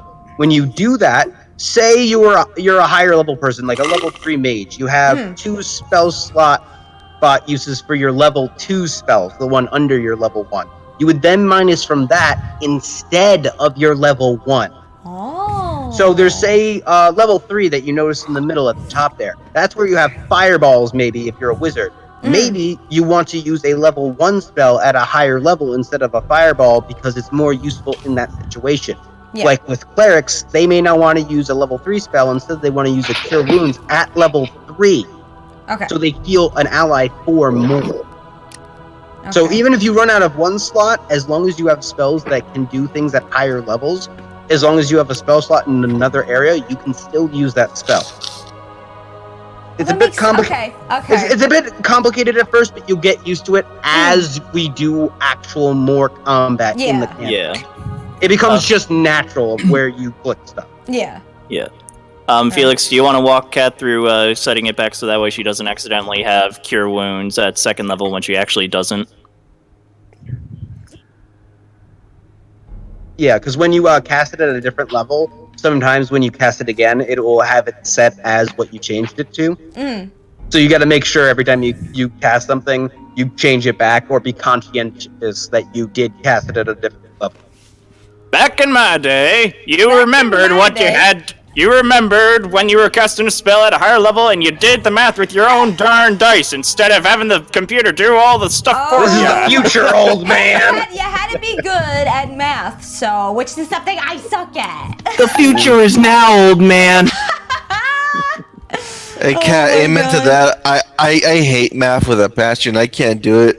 I can't stand The it. concept of like cure wounds, though, if you were doing it with dice in real life, instead, if you read into certain spells like cure wounds or like absorb elements, usually it's that 1d6 of damage. You would just roll another d6 of damage instead of the normal 1. You just roll. Usually, it's like an extra dice. You either roll just 1 extra dice of usual dices, so like Fireball at level 3, which is its normal base thing, is like a 3d whatever, or a 4d whatever thing. You'll add another d of that one instead of doubling it. So usually it's just adding 1 extra bit when you're casting it at a higher level. Yeah, it's funny because Derek's here. Yay! He says I am confused. You guys got to teach Derek. I mean, it's easier to actually see it and handle it. Yeah. Again, like, a lot of ways that you will learn is just doing the campaign. Because you just be like, oh, that makes Which sense. I'm learning because literally when we're just I doing first a bit of started, I'm like, we're just doing a bit of preparation, so we're not just sitting there for the first time we're doing combat for 1 hour saying, for the last time, you just press it like this. Just a little bit of setup. oh man. Okay, so what now? I have to go. I think we're done with the document. Yeah, pretty much it only explains extra stuff like bardic inspiration that is related to spells. Like the basic concept of that with my character, I can give your character inspiration and say you rolled a spell that has damages someone and you just got under their AC. If I inspired you, you can roll that inspiration die and upgrade it by that amount. So you can make a miss a hit. Like explained in the crap guide to D&D. With the Dragonborn getting down. Yep. Yeah, basically it's I make it so y'all don't suck at things. But yeah, that's the basic concept of that. All it says is be sure to read your class abilities carefully, as there may be additional features you have access that might give you an extra boost needed to take down that final boss. That's all for now. May the dice forever be in your favor. Yes. A lot of the features that you'll see, depending on what you are, based off your race or class, it may affect your spells in some way. Most notably is the Warlock, where they use, I mentioned before, the Eldritch Blast, or the Eldritch Invocations that affects one of their cantrips specifically, either making more powerful, making it easier to use in a certain way. So you'll notice that. As for a Druid, you don't get as affected depending on what subclass you pick. Yeah. There's a subclass of Druid that allow you to gain additional spells that you normally wouldn't get from just level. Okay. So let's recap. We learned all about these awesome spells, and Kat needs to pay attention more because when she asks questions, it's literally right there in front of her. Huh? What? I wasn't paying attention at all throughout all of this. I need a quick recap. Are we there yet? Are we there yet? I was about to tell you, we're here. When are we getting there? Oh my god. Okay, so DM, Yes. would you like to explain what's going to happen in our little gym class session today? Well I'm gonna die. So, in this particular gym class, you're going to be not only working by you're not going to be working by yourself, Kai. You're going to be working alongside Shade, who is controlling Shaya, and you two are going to be investigating a murder. Oh, I gotta put my shades on. Get it? Shades for shade. And also, because on Ruby, the cops had like these shades, and I was like, oh my god. Now then, to set the scene, Yara and Shaya make their way through the gathering crowd, soon reaching the front. There they see a horrible sight in the darkness of the night. A merchant slumped in an alleyway, his skin blue and his veins showing a glassy look in his eye. As they approach, one of the guards gives them a sort of slight nod and says that they're glad that you came.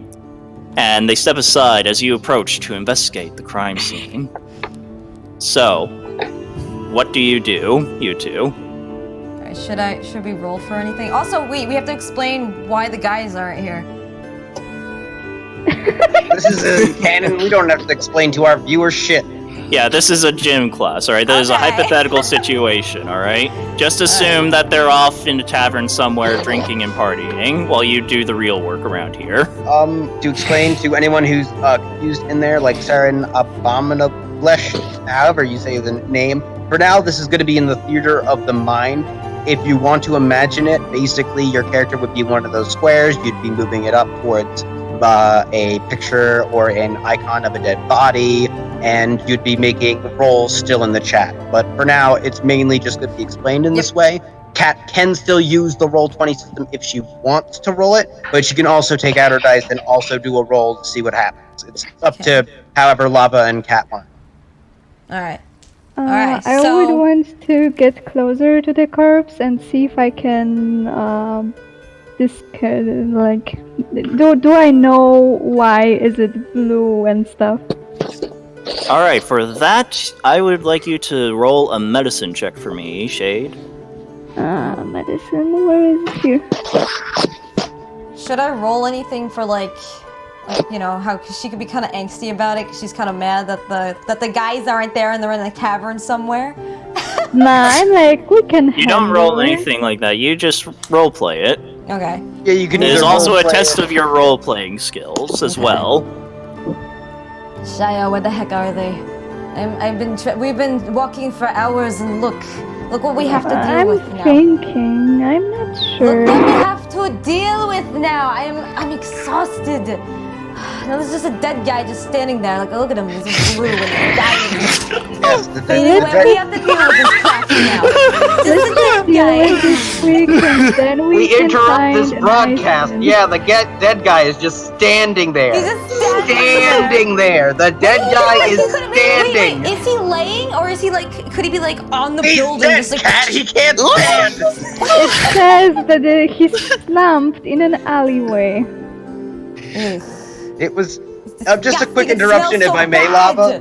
If I may, Lava, just a quick interruption. Pay attention specifically to the words he says, because in the last combat that you had, you missed a few things that if we didn't explain, we'll explain after this gym session. But pay close attention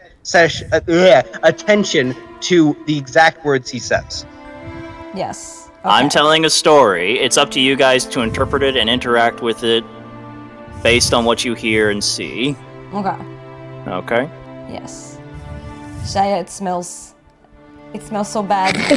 It's a corpse, of course it Can we smells. deal something with this smell? Can we just take care of it right now? Alright, has Shaya made that medicine check yet? Yes. What did you get? Because I 9. couldn't hear over Cat's yelling. Okay. I just rolled it in. So- Yeah. Did you add your wisdom modifier? Doesn't roll 20 do that for me? She did it through roll 20. Okay. She got a 9. It was a 7 plus her modifier too. Yeah, okay. So there's a dead man. That's about it. Well, Yara, he's dead. What? That's all I can tell you, pretty much. And we can't use any spells to take care of I this didn't stench? exactly study medicine. I'm sorry. Crap. Alright, so we're gonna have to move forward with this. I wonder who did this maybe to you such should- a man. I'm gonna kick the body. I'm kicking the body right now. Why did you have to die Why like this? are you doing this to this poor buddy? Because, fine, I'll control myself. As my mentor always told me. The guards are sort of looking at Yara, sort of with a sort of disturbed looks on their faces. What are you looking at? What do you want from me? And they're just like, okay, they sort of turn back to controlling the crowd. Maybe we should look around. Maybe we'll find Fine. something. Let's see if we could find anything. Maybe there's some poo-poo droppings or something he left. I don't know if he's a drunken man. I mean, he's in the alleyway. Maybe he did something over there. Something inappropriate. Let's go see. So, Okay, roll an investigation check, the two of you. Okay. Bye. Roll. I'm sorry. I had to mute myself because I can't. Yeah. Also, a little bit of a tip, by the way. When Cat, Yes. remember, if you're going to roll a d20, you do have to add your modifier. So if you're Okay. making a check, you could either go to your sheet and press the word investigation, and it does it all for you, or you have to do that in your modifier. You got an 18, so for an example for that, if you rolled that in real life as a dice, go down to your scroll down a bit because I can't see it. Your head is in the way. Okay. Your Look at intelligence your- modifier is a +1, so you add 1 to that roll, so you have a 19 total. Well, is she proficient? Is she proficient in medicine? I couldn't see. In investigation, no, she is not. Oh, investigation. Okay. I am, You are. but I Okay, got so- 17. You got a 17. Alright, so Yara, as you're sort Yes. of looking around, take a sort of calming breath to sort of focus yourself. Okay. And you're looking around, it's not unlike sort of searching an area for animal tracks, like what you used to do with your mentor. And as you're sort of looking around, you notice there's something quite odd about the scene. There's nothing aside from the boot prints of the guards and stuff, but from the looks of things, like, there are no footprints leading out into the alleyway, there's nothing. It's almost too clean, this sort of crime scene. Okay. So I'm looking for something, and since I have a 19, I find something great.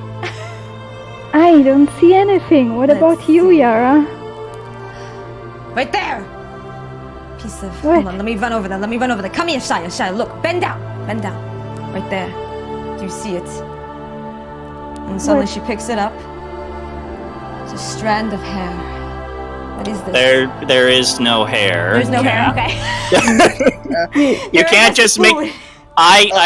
I gave you basically everything that you got from that investigation check. All right. Okay. You don't just get to go and say, "Oh, hey, here's the gun."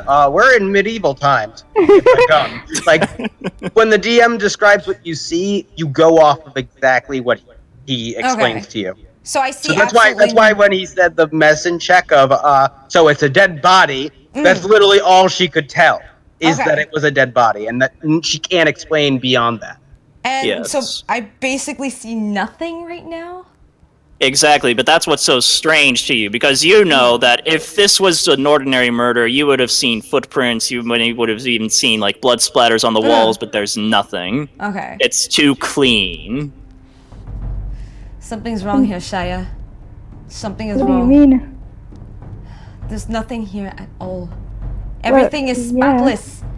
Things are not cleaned by maids when it is literally a crime scene here. It's not just scrubbed clean. It's not like I could just take some kind of little cloth and water and scrub it down. This was planned. This was planned, Shia. I There's think something you may going be on. right, but why would someone clean this I don't so know. properly? I'm not sure. Should I beat their heads in and we find them? Either it's some higher mastermind, Maybe. Maybe or I'll beat his the head body in. wasn't killed here. True. I'm not sure. but Maybe we something is should fishy. ask. Maybe we should ask the guards if there was Yes, a guards! similar murder like Guards! that. One of And the she's guards running- sort of approaches, and She's he's sort of just kinda like, yes, frantically ma'am. running up to them. Guards! One of the Hello. men turns around, gives a salute, and he's sort of just like, yes, ma'am, yes. What is it? There's nothing around here. This is too spotless. It's clean. You would see blood and guts and gore, and there's nothing here. This doesn't make any sense to me. What is going on? Well, ma'am, we just found the scene like this. We just cordoned off the area so that way we can make way for you. I believe the captain himself sort of asked for you to sort of come in, and we were not to touch the body or anything. I swear, ma'am, the scene is untouched. We haven't tampered with anything. Have you found other bodies like that before? Or heard about any other murder just like that? No, ma'am. Well, then the only other explanation I could see would be You planned this! poison. It's poison. It does not make sense. This is all down here. Why is it's clean? Shia, I'm going to freak out now. I have to go in the back of you right now. You take care of this. Okay then.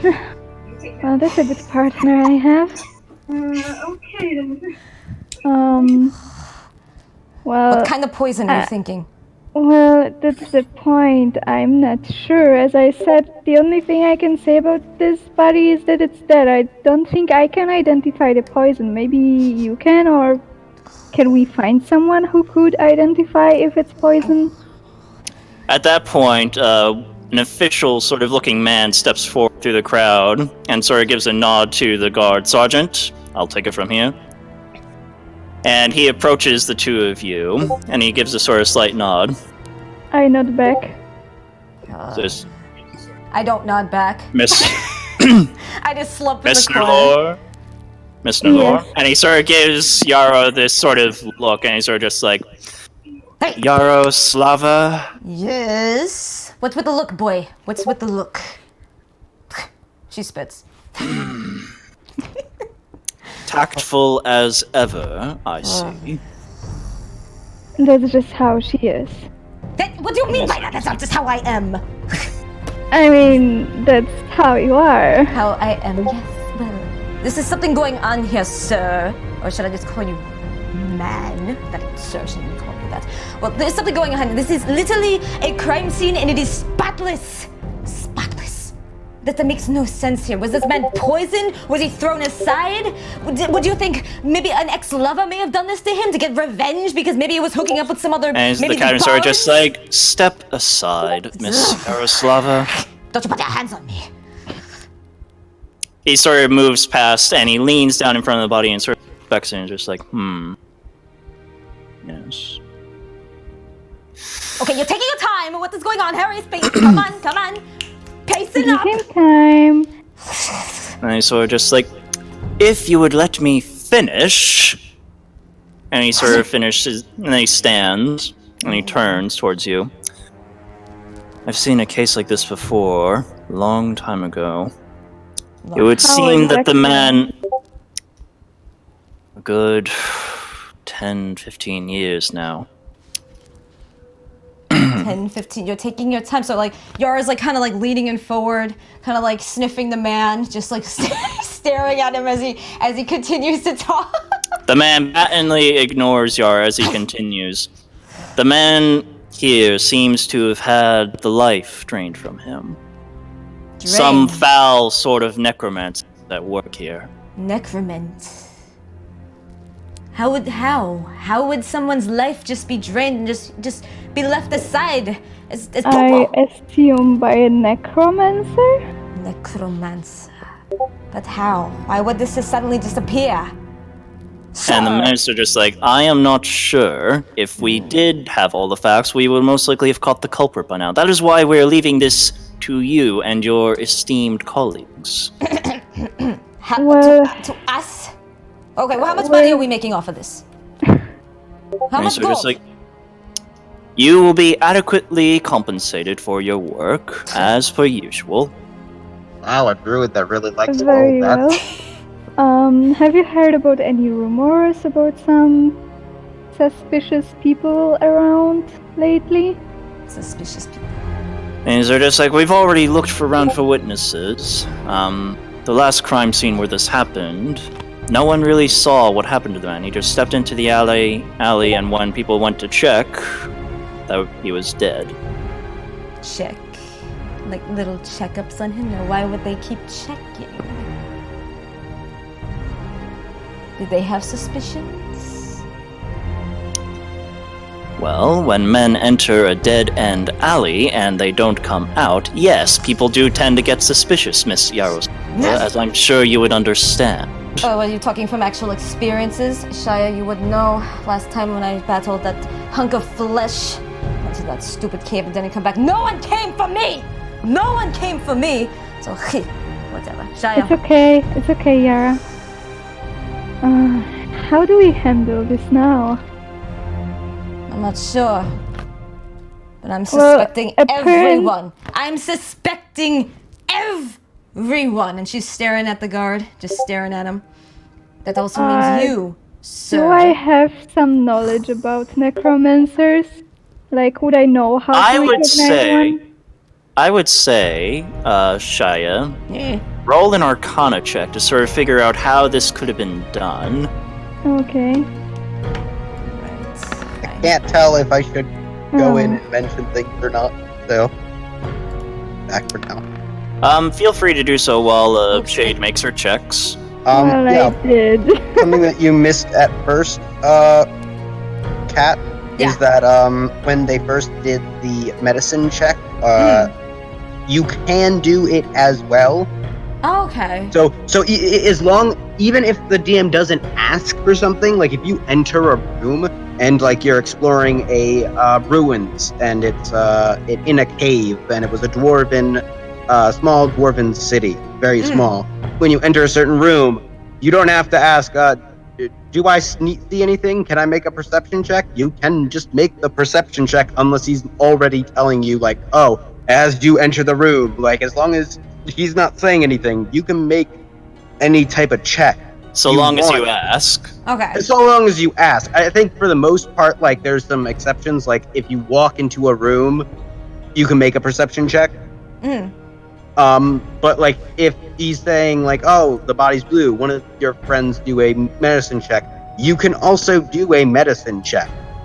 Oh, okay. All right, but what am I? Oh, I just realized you can make this bigger, and I'm like. Well, squinting what my did you eyes roll in the whole time. chat? Because if you're, again, we can, I'll show you the two ways.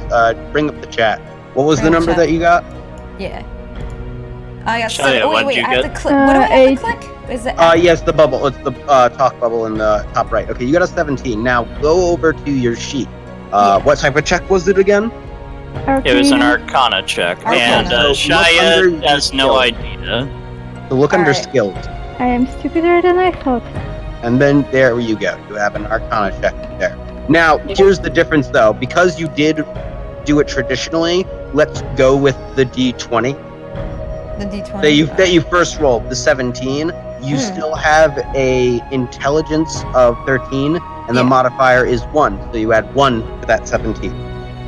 Okay, so that's So you got an 18 total for your Arcana check. As Shia is sort of trying to sort of puzzle this out, you sort of look around and you remember a story that your mentor once told you.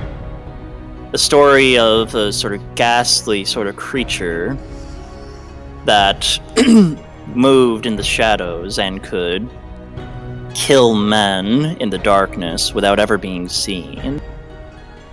And as you look around the scene, you realize that there are disturbingly similar sort of traits between what stories your mentor told and the scene before you. Shia. Shia! Yes, yes. I know what this is. To suck out What lives is it? to suck out lives of men. I remember he told me. I've seen this before. I've been told. They suck out the lives of men and they're not able to return and just getting trapped in darkness and pain. We must kill. We must find this thing and kill it before there's anyone else! But what is that thing? It's a very dark creature. Very dark and mysterious. It will hurt us, but we can take it if we don't lose sight. We have to travel that way, down that road. We have to use our senses to try and find it. But what is it? I'm not sure. I don't know its name, but I'm trying to remember what he said. All I know. If you want to, you can roll a history check to try and remember what your mentor called it. Should I use an actual name from the book? Could it be like one of the creatures or? I'll tell you give if you you the roll name. high enough. Yeah. Okay, I could just give it any name I want. Nope. No, he'll Okay. tell you the name of it if Oh. you roll high enough. Ooh, so wait, intelligence I go for? No, he said a history check. History check. Okay. History. Oh, here we go. I got. I rolled 2 because I thought maybe I could remember hearing something about this creature from what she's telling After me. Yara sort of spouting at you, yeah, okay. Yara, you can't quite sort of put your finger on it with that 4. You just know the story, you don't know that. But Shia, you remember also this sort of story, and you remember reading it in your texts in your tenure as a professor, and you know that this is a shadow you're dealing with. Oh, do you mean the shadow creature? Yes, that's what it is. I knew that.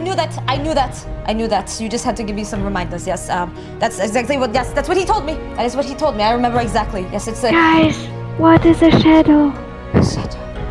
A shadow that. Alright, wait, are you talking out of character? Yes. Okay, if you wanted, you could say out of character before you're actually doing it. Because sometimes you forget that you're doing an accent or whatever, but if you say out of character, yeah, that's when you're... Yes. I'm just. Alright, so A shadow, loud what hip-hop. you guys know, what you sort of know, Shia, based on Yar's description and what you read, is that shadows are a type of undead. Oh. They're a sort of creature that forms from when someone dies, like an assassin or some sort of vile sort of human like that, humanoid. Sometimes their soul can't rest and their shadow sort of lives on, seeking out creatures that live lives of goodness and piety, and decides to drain them of that life because they have this sort of hunger that can never be sated, and so they'll just go around and they'll kill and they'll kill and they'll kill until, you know, they either move on or someone deals with them. So this And it- merchant that we found was drained by the shadow. Yes, and shadows are very difficult to find though, because they live in the darkness. They are sort of like a manifestation of darkness. And Like me.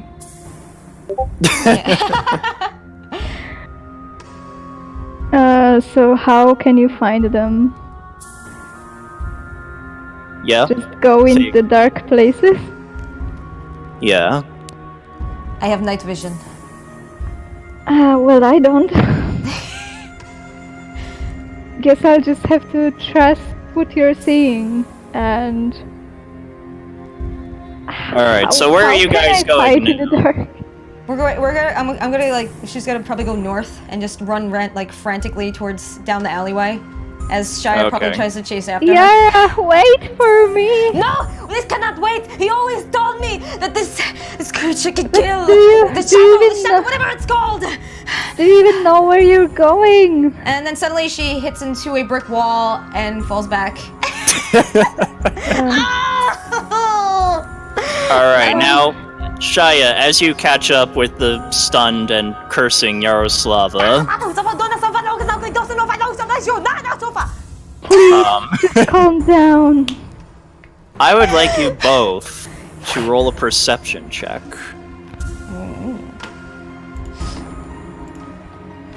As we're making these checks, I think Yara, you need anger management classes. Oh gosh, she needs more than anger management classes. Yeah. So you one thing. Yeah. I'm sorry. I'm just. I just can't. Wrong. Okay, there you go. I Oh, legit wow. just can't. Oh, wow, okay. Yo! So, Yara, Jesus! got a Shade, step 21. up your game. now as you're trying to sort of comfort them, Yara, you notice something is not quite right. As you sort of look around, your eyes adjust to the darkness, and they start to sort of glow bright red to a shade. Or, well, Shia. As you're sort of looking around, you notice that there's something not quite right about that. It's a little too quiet. And as you look in a certain corner, you see that there's a sort of blotch of darkness that doesn't quite resolve the same way to the sort of gray around you. And slowly it begins to sort of loom up like a curtain, stretching out its hands towards you. And I'd like you now to roll initiative. And then Yara's still cursing and screaming. Alright. Saya! Dang it! Find this thing! Find it! Ow! My stupid nose! To give you context, you didn't need to Yo, tell thank her. you for subscribing 1 tier! Mirret 25! Woo! Oh my god, I just hit everything the book almost fell. I rolled 1. Shade, step up your game. All these low rolls. Either way, but yeah, a little context, Kat. Yes. I mean, if your character would say that, sure, but like you were again when he described that to you, that perception check, you found it. Oh That- yeah, he was- true. Oh wait. So you Okay, and then didn't- suddenly when she's freaking out, she looks up and then this is when ah! Saya! Saya! It's right there! We gotta kill it! Oh, whack it with stick! Get it right there! It's right there! Right now! Right Night. there! He was told me! It's a Saya! Kat, you still need to roll initiative. Also, when you roll initiative, combat is starting, so you don't get as many words as you normally would. Okay, so just scream. Ah! Looks Yeah, up and so screams. the first part of Shia, it's there. That's about as much as you get. Okay. So But yeah, time to initiative. roll initiative. Initiative. Okay, so where is It's next it? to your armor class. Initiative, if you need a reminder, in your core will be right next to your speed and armor class, towards the middle. Oh yeah, okay. Oh, Not okay. exactly at the top, but closer to it. Got it. Jesus, Got him. every single time, Shade just gets these low rolls, and then Yeah. Cat just gets the highest rolls. I am okay. cursed. Alright. So, Yara, you are up first. What would you like to do? Okay, so Shia. So she pushes her out of the way. I got this. So I will attack. Alright, what are you attacking with? Are you going to be using your scimitar? Are you going to be casting a spell? What are you doing? Ooh. Oh yeah, I have my scimitar. You need to look at your core and your spells again. You can look Okay. between them and see what you have. By the way, Yes. just to interrupt again, sorry, Lava. Do you have No problem. a description of how far away it is? Because I'm going to try to create a. It's going to be not drawn at all, but a basic scene, so that she can also look at it while it happens in the on roll 20 of how it would be visually versus in the mind.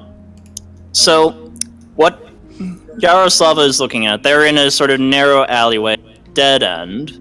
It's just wide enough for her and Shia to sort of stand side by side in. Ooh. So about 10 and the feet. shadow is right in front of her, and it is about I'd say 5-10 feet away. Okay, so if you want to just take a quick second, this is about what it would look like in the roll 20 thing. I will just make a very bad. Well, it would be more like Ooh, okay. this in between the two things. I'm not going to actually put too much effort into this. But yeah, in between those two lines. Okay. Alright, let me see. I'm gonna use one of her spells. Alright, so Shia, I got this.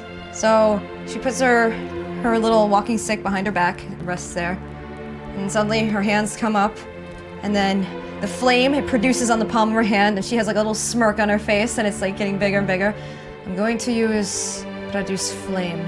I got this. Don't worry. I'll get us through this. So I have to roll for an attack, correct? Again, just try doing the produce flame spell. We'll see if it's a thing or not. Lava. Oh yeah. I always forget that you can actually click these things. All right, let's see. Yeah, if need be, though, also press the cog and read into it if you want to. Because say if you want to learn by doing it by dice, you may read what you already have. But otherwise, just click the name of it. Okay, treat you within 30. All right, here we go. What'd I get? Oh! Oh, wait. Is that good? You got a 12. Woo! That's not that bad. Which, as it happens, does hit. So, you want to describe you sort of launching the attack before rolling for damage? Okay.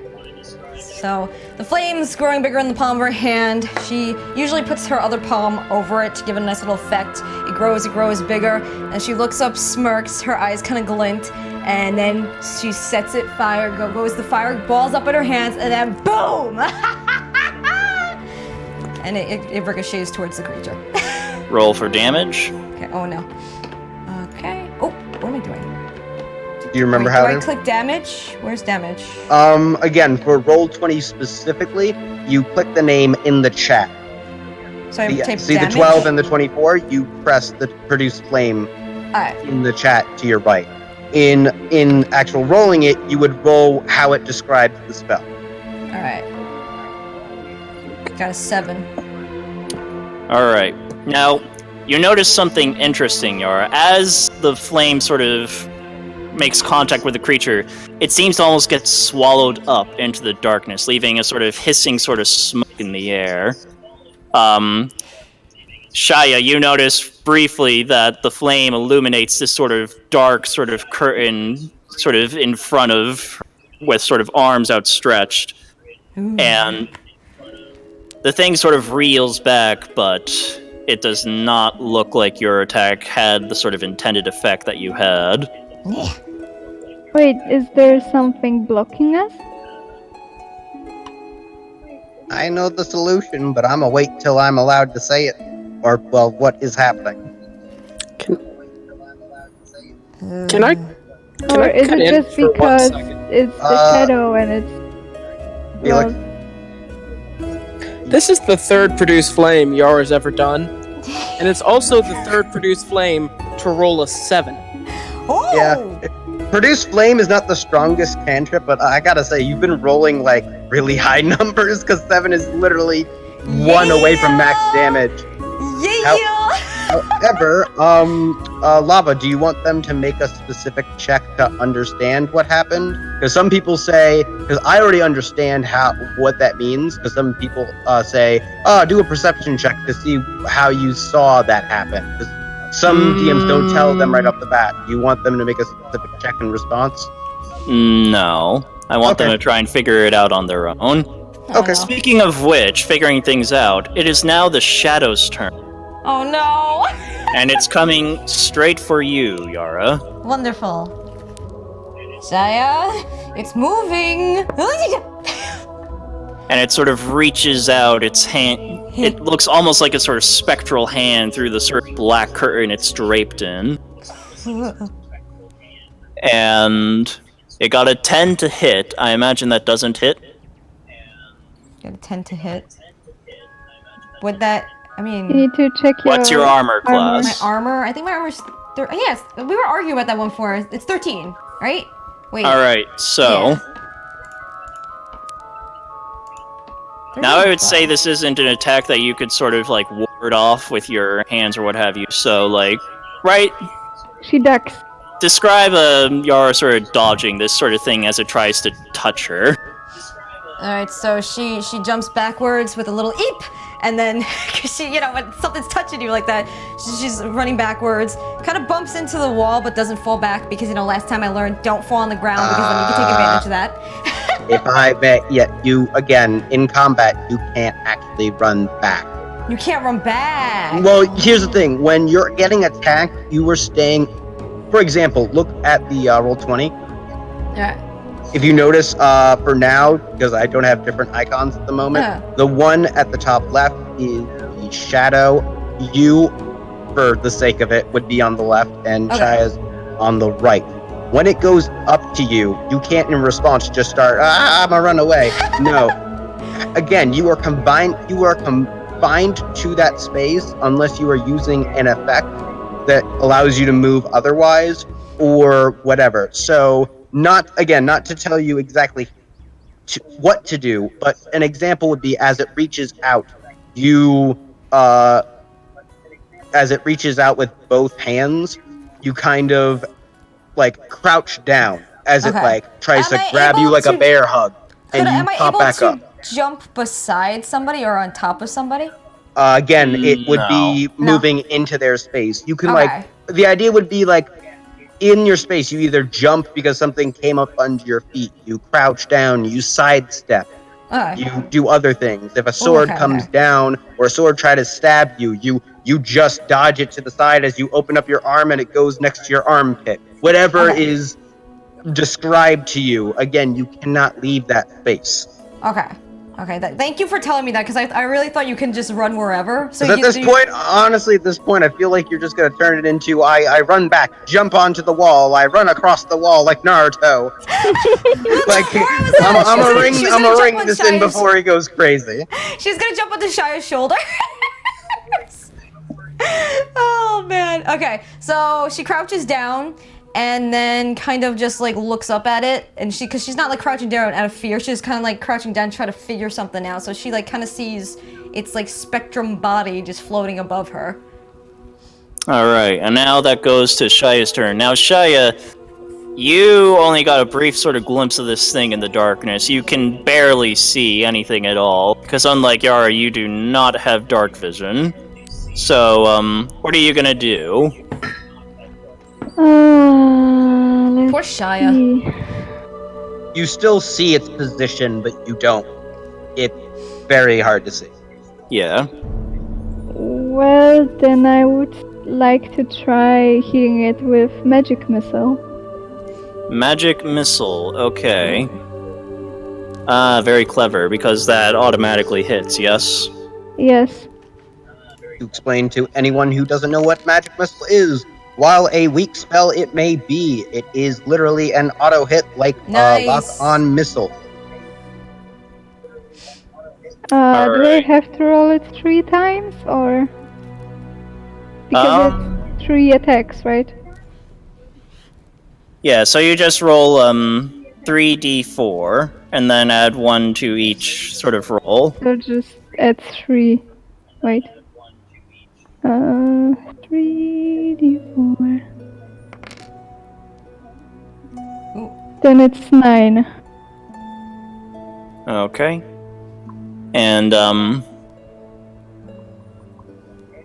you would also actually add 1 to each of those rolls, so it's actually... No, I added it.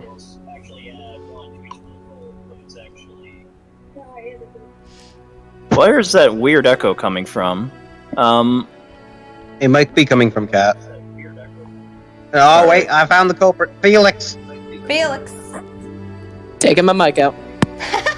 You can readjust it probably, or adjust your sensitivity in the user settings. Hey, Scout. Alright, so you get 9 points damage. Alright, so you want to describe this thing going off.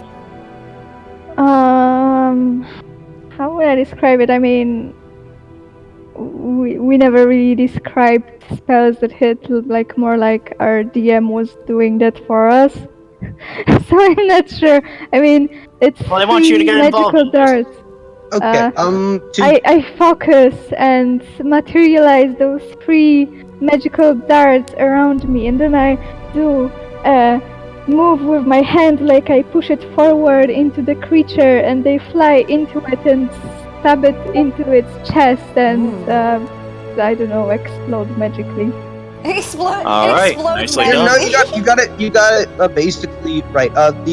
Again, I'm not telling you how to do things, but the general concept of how people view magic missile, a lot of people choose usually purple, but it's like these little wispy things that I'll post in the Discord chat itself. There's variations of how people view it, but it's kind of like a little, again, like a dart, or you may view it more like a actual bullet looking like thing, or something that has a little cone on it as it travels. It depends on the way you describe it. So if you need help, sometimes look into the description of the spell and how it describes it. Yeah, and that's then what I from said, there. darts. Okay, yeah, so it can be a dart, but like, just remember, if you want to, ask your DM, and it can be a variety of things. It can look a little bit different as long as your DM is fine with it. Okay. Also, DM, you have a question from the chat. I do. Yes, DM, is this on daylight? Is this on what? Daylight. Daylight. What you talking about? I have no idea what you're talking about. Is that a site? Because we're if you using could clarify, that would be nice. the current. The current things we are using right now is Discord, obviously, to communicate and show certain pictures. Roll20 is one of the places we are having our character sheets, as well as hopefully how we're going to be moving a type of pieces things. Is this happening on the day or night? Okay, I believe he's trying to ask when this campaign will take place. Or that is where the not setting fully, is. not fully, or the setting. I mean, if it's the setting of the actual thing that's happening right now, it's nighttime. It's nighttime. Otherwise, Yes. they would easily see this thing. I have a question, but I'm gonna wait until it's my turn because I have an idea. Unless the creature dies right now. It's very dependent on the DM. Sometimes Okay. you have to wait until your turn to make a check or not. Okay. But if you need to, ask the question, Okay. and the DM will tell No, you. it's for my turn though, so I'll wait. Okay. Yeah. So, Shaya, as you unleash the bolts of magical energy, they slam into the thing, and it lets out this sort of ghastly shriek of pain. And you see it actively recoil from the attack, and it's sort of slamming. You can see, briefly in the glow, bits of its sort of shadowy sort of cloak are sort of falling off and sort of returning to a sort of more natural darkness. And now, Yara, it is your turn. What are you gonna do? Okay, my question is, are there torch lights on the walls? No. Crap. Alright, so things dying. Let's think. I mean, she could attack. What? I have to use my. What's that thingy called? The not her spells, but the other one that she owns. You guys, I can't say the name for it. Is it the Scimitars. or is it shadows? I think no, it's the. What was it? Soda? Is it Cat's now? Scimitar? Or... Scimitar. It was scimitar. Yeah, it is Yeah, it's Cat's turn now. Okay. Okay, 'cause what my can the boyfriend was scimitar talking to do me. again? The scimitar is literally swords. Swords. Okay. Well, that's not gonna work because it's a shadow, and that will probably miss. Okay, so I'm gonna use. Let's see. Because I know if she uses primal savagery, that won't work. Cure wounds, no one's hurt. Again, I don't know how much I'm supposed to say. Unless I could wait, maybe I could roll. Can I roll for like what is it, like intelligence to try to figure something out about the creature? Yeah, I'd allow you to roll either an Arcana check or a Religion check. Okay. Religion check. Yeah, because priests would probably have knowledge of all sorts of undead. I thought it was made. Oh, no, fair. Undead. I thought it was more specifically based off religion than undead. So, but yeah, no, that makes sense. Sorry for what you hear. Give me a moment. Okay, I will do the religion. Okay. Okay, I got what? 7? So you rolled a 6. Oh, 6. wait. Hold on. What are you, Cat? What are you doing? Oh wait, that was okay, so 7. It would be 4 on you're the die. kind of. Yeah. Okay, so you're kind of panicking right now. You can't recall anything to mind. All you know is there is this big, shadowy sort of thing right in front of you. Shia just heard it really bad, but it's still standing, and it looks like it's gonna suck you dry of your life. And you kind of have this sort of image in your mind of being a sort of cold, dead corpse in the alleyway, and it's just not a pleasant image. So. Wow, I didn't think you'd go that far. I thought you just would say, you don't know shit. A little descriptive for a religion check, but okay. Shia? It's going to kill me! I don't know anything about this! I forgot his teachings! I forgot his Keep teachings! calm, No! we can do it! What do we do? What do we do, Shia? We kill it! We kill it! Alright, okay, so is it still my turn? Yes, it is still your turn. You have not made any actions or any bonus actions or what have you. It's so funny. That is literally so funny. She knows nothing, and it's like, you know nothing, girl. Oh man, hold on. Let's see. I can't. A review of the attacks that you have would be the scimitar, your primal savagery, produce flame, which you did remember. You did say something didn't go quite right, or something didn't happen the way that you thought it was. And I do believe there's no other level 2 spell that you have as a damage. So it's primal savagery, your produce flame, or scimitar. My cantrips are also, what's the thaumaturgy? That is purely for more kind of like visual and sensory effects. They're not. It's not combat for you. Okay. All right. Oh yeah. Let me look at fairy fire again. I'll do fairy fire. I could do each object of 25. You can make it light up for me. I can make it light up for you. Okay. All right. I'll roll for fairy fire. I will help you out. Don't worry, Shia. I got this. I'll let you see. All right. So I just click it and it should go through. Yep. All right. It will do a description for it because it's not a direct attack. Oh, but yeah, you okay. would basically the concept for this one is you would say where you would put it. So in an imaginary nation state, you would ask the DM, where can I put this on the enemy or the most amount of enemy without hitting my allies or whatever. But for this example, look over at the thing again. Since it's about 20-foot cube, it would be about, I forget if it's like about 10. It's a 20-foot cube. So is it that big or is it 20 by 20, right?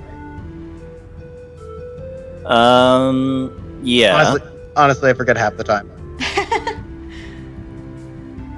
So 20 by 20. So the one that you see above you again would be the shadow. You would place it here without, it would be within those squares, just on the edge of you without actually hitting it. Yes. All right. So she kind of like nudges Shia. All right, I got this. No more panicking. I'm going to do this. And then the fair fire lights up and then ricochets towards the creature and lights up everything. They're like kind of like, and the fair fire is kind of like it explodes, right? Can it be like a fireworky type effect?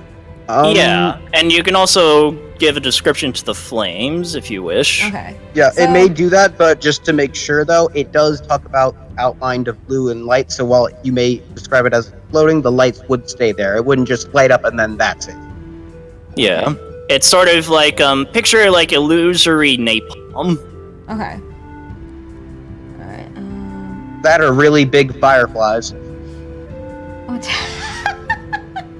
If you wanted So- to describe it like that, you can. I mean, okay, fairy so- fire, the idea of it would be in a traditional sense. You obviously can do it the way you want to, but fairy fire would be, imagine you can't see their bodies, but the fairies glow, and they're all red, like these little red circles or spheres, and you would see the lights dancing around and stuff. That's basically the idea. Okay, so Yara shoves up her arm, her little cloak kind of like flows with her arm as it shoots up, her hood kind of falls back, and then all these little like dusty looking sprinkles go into the air as they glisten, lighting up everywhere so it doesn't touch them, so they're fine. So Shaya could be able to see the creature more. Her hand is still raised in the air, and then she smirks and looks at Shaya. Everything's going to be fine, you could see now. I'm not the only one who could see, and you're better at handling this than I am. Well, he's one ugly. As Yara says this, Are no. you sure about that? Yes. As Yara says this, the creature, like, seeing that it's been illuminated and that the wizard that heard it so can now see it, it lets out a shriek and just rushes for Yaroslava, seeming desperate to, like, bring down at least one of you before it goes up. And, it got Oh no. an 18 to hit.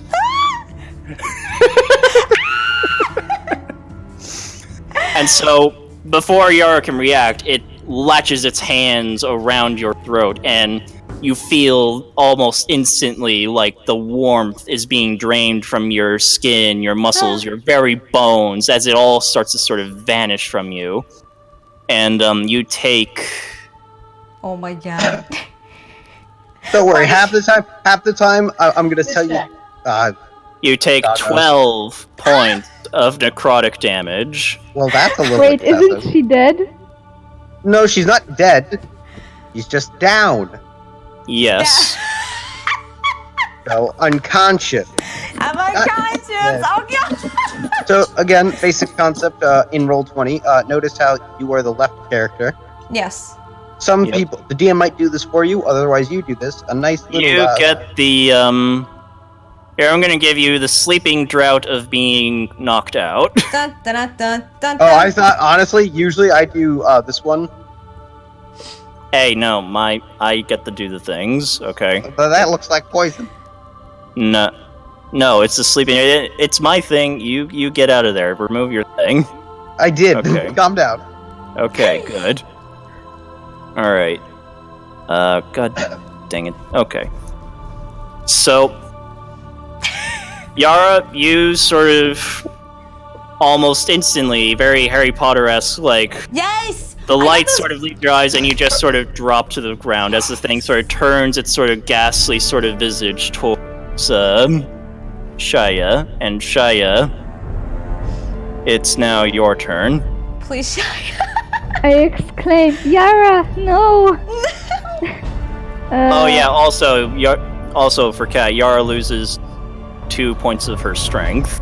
There we go. I mean, you don't have to actually do that. Normally, I would just suggest you keep in mind of that. A lot of times, I'll teach you about it, Lava. But you can actually go to the cogwheel, and over in the sections for like attribute options, you can actually, where it shows like plus and stuff, you can make it like minus. So the DM can actually do that for you, and that way you Okay. don't have to constantly adjust your strength and remember what your stats were. Okay. Well, yeah, but I can't do that because this is your icon. Oh. Well, yeah, sorry. But, like, yeah. For this situation, obviously. Alright, Ignore that. I was trying to do something else. okay. Uh, So, Shaya, it is your turn. Yaroslava has seemed... She's on the ground. It looks like her sort of skin has taken on a sort of pale tint, as if it's been sort of drained of life, almost. What are you gonna do? is the creature like still there, or is it like on Yara? on her spot. It's still in the same position. Yara is down, and it's sort of turned its head now toward you. Okay, then I can't figure out how to do this. Ignore my jape.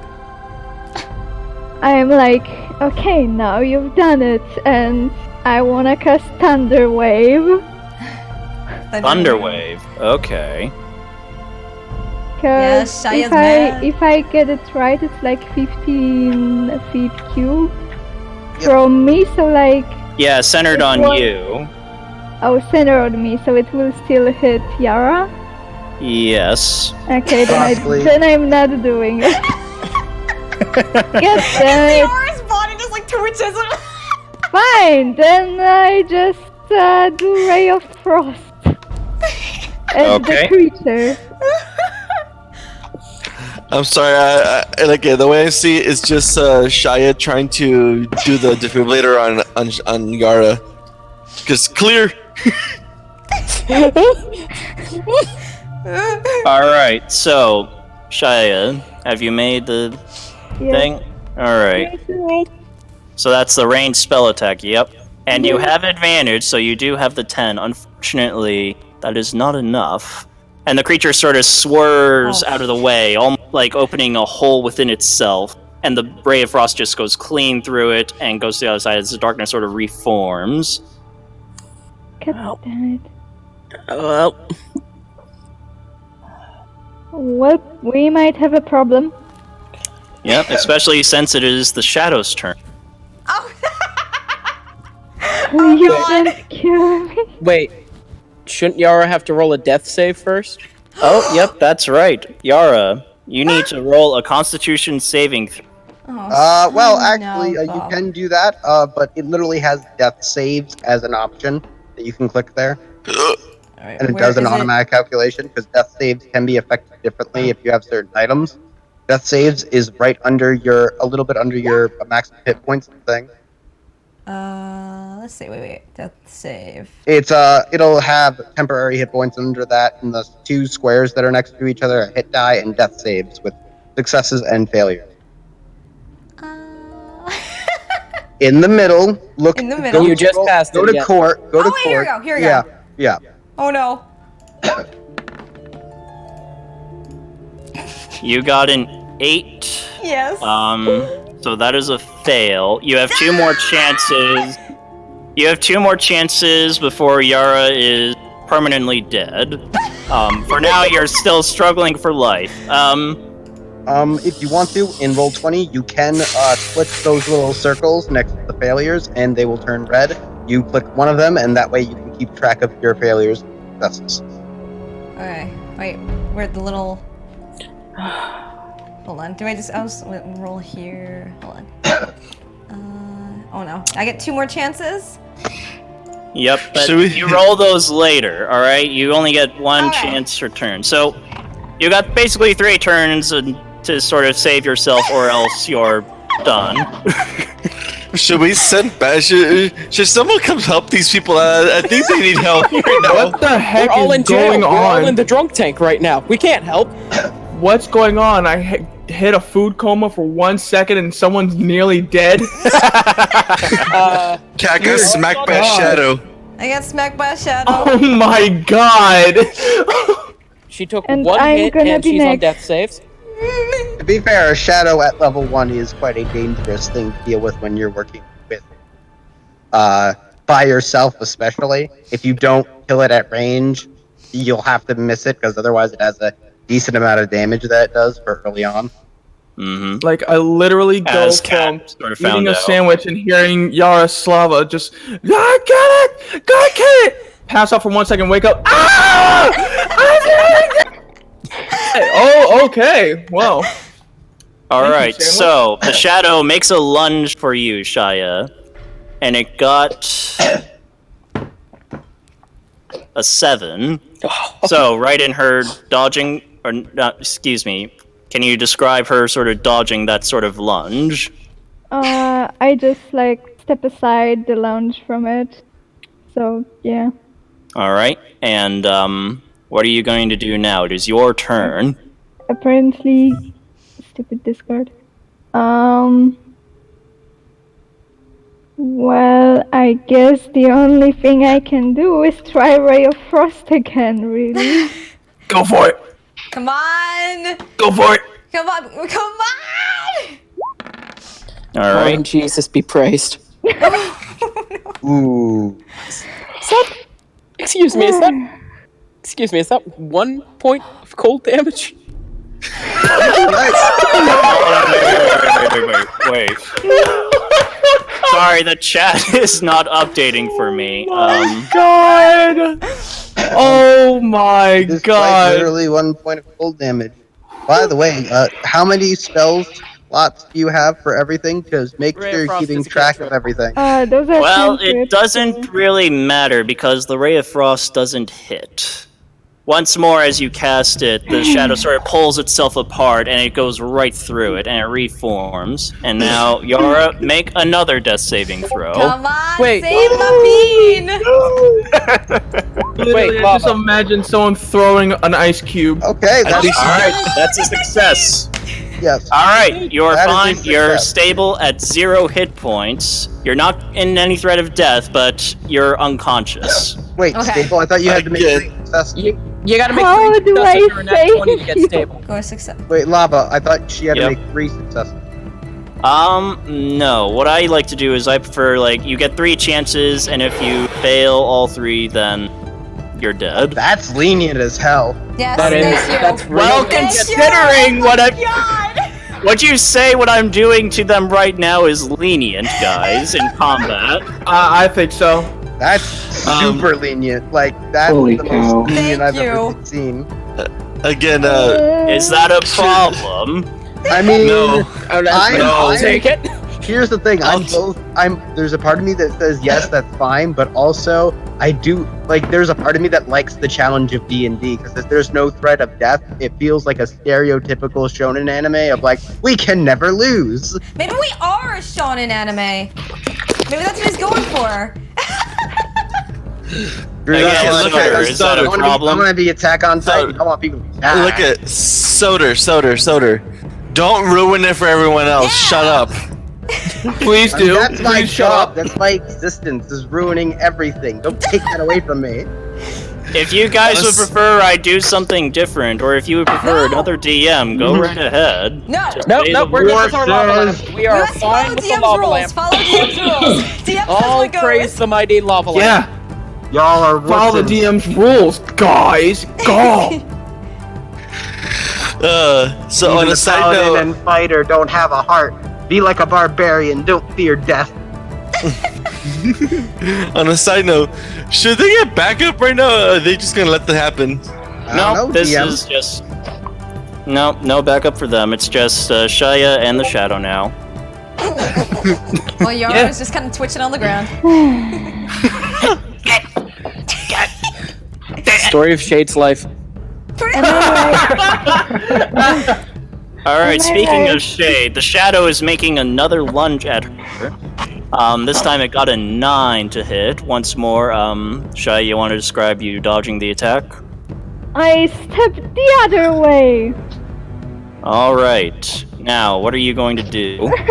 Again, I'm trying to make sure that Saya didn't mess up or anything because wizards at first level have 2 slots for their first level spells. So I only used magic missile. I'm using okay, because I just want to make cantrips sure right now. you said I could only use Ray of Frost. I just want to make sure you would technically have another slot of a first level spell. Well, yeah, and that would be Thunder Wave, which I can't use because I would. You can use Oh, Oh, magic. I think you don't understand. When you use a spell, that doesn't mean that spell is gone. You can use a spell as any spell within your list that is readied, as long as you have a spell slot. It's not you He's use the talking spell. about using a spell that hits Yaroslava also. She can use magic missile again. Is what we're trying to get across. Well, we're trying. Yeah, that's not what I'm But trying to isn't say. What I'm it trying to like you say. prepare a spell and then after you use it, it's like not. No. prepared, Once have you to once you prepare have it again. prepared, you have it prepared for the day. The reason for Ah, preparing is a mechanic. I use magic missile. Yeah, basically, when you first used Thunder Wave or Ray of Frost, I was like, why didn't she use Magic Missile? But basically, the concept is this: when you have a spell readied, it's ready for the day, because there's certain mechanics of classes that have multiple different spells that they choose for the day. So they have a more variety of spells, like say 12 spells, but they can only use 8 out of them for that day. They can use it as many as they can for how many spell slots they have, but they can only have a certain amount ready. Okay. So you can use anything as long as you have a spell slot in that slot. You can use any spell that you have ready that applies to that slot. Then I use my cute little purple daggers again, or darts, and I do 9 damage. Okay. As the bolts collide with the shadow, it lets out a final shriek, and it just bursts into sort of shreds. And the sort of darkness around it sort of melts away into sort of a more natural shadow. And as the fairy fire sort of fades away, you let out a breath of relief because you did it. Yay! It is done. Yay! Almost died again! Yay! Yeah, Well, get all of us out of the drunk technically- tank so the paladin can heal Yara. Yeah. No shade. You just gonna leave her body there? Yeah. Huh? Yes! I Look at- probably look should at- get someone to carry her. Look at the from the way Yara handled the investigation part of this. I think she should just leave her there for a bit. Pretty much. Yeah, He just yeah, needs to take a nap for a bit. yeah. On the cold hard ground instead of in a tavern. Oh no, I agree totally. Yes. Can I just quickly run to the nearest guard and ask him to help me with Yara to take her to the inn and tell them on the way that we defeated the shadow and they should be fine? All right. For buff. That's a big question mark there, Yeah. Shia. Yeah, because I might have read somewhere that apparently after a shadow kills someone, there might be another shadow going around. Oh my god, stop it. Why are you giving him ideas? Well, it's not that it's an idea rather than an actual mechanic. And there's the plot hook to get. Lava, if you want me to later on, I can read it off how that thing works. How what thing works? The shadow. I know how shadows work in my game. All right. Besides, the gym class is over. All right. Yeah, That's wait, it. wait, it would be really funny until like if the guys just like had a moment of roleplay as in the tavern, just to be like, oh, what happened? Why is she almost dead? Unless they know. Because I want to see how you guys are roleplaying. So, I don't Angel, think you're do you think talking they're for like a okay? day or two. As Yara's just laying there like. Wait, Huh? wait. What's Wait, going you're on? talking to me. Angel, Hey, Rotor Do you might think not they're know that okay he's out there? You kind of just. I mean, they said they were going to just go get some groceries. Yes, Yes. but we sent Yara. Last time we sent Yara, she got trapped in a cave with a zombie. I mean, yeah, to be fair, we should have probably actually sent someone else with them too. Yara does tend to get into any kind of trouble possible. Keep in mind though that Chaya is with her. I mean, sure she has Shia. I mean, sure she has Shia with her, but at the same time, Shia's Yara's a like squishy. It was that, and just Yara's just a walking trouble magnet. I've dealt with her for a long time. Anything that can go wrong goes wrong with that girl around. She Yeah, ruined yeah, my he does, souffle yeah. the other day. Maybe she deserves this. I mean, I know we should trust her more, and just be more responsible, but I just get the feeling that something bad's gonna happen. And We're I get not the looking. feeling that I'm not being listened to. Because you're not. Long swig of ale. Meanwhile, I have a question. How long has Gideon been passed out for? He's just laying there. Yeah. Oh, I didn't even notice him. To be fair, he is pretty small. He's What? not even as big as my tail, Who? which I have. I'm going to sit on it. I need a chair. I'm gonna sit on this tail. Curls tail like a stool. Oh, thank you. Thank you. hit the booze pretty hard last night,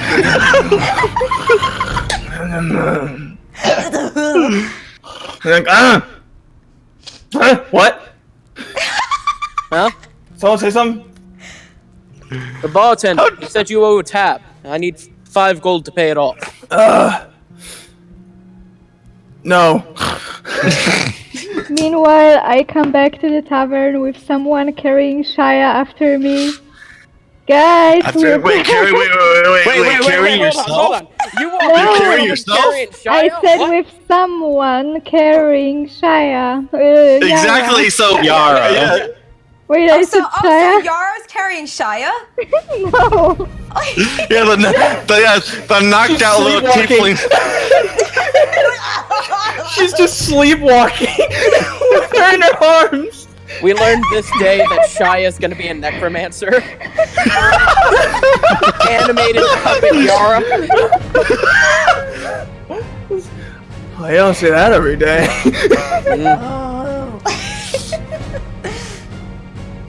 Well, okay.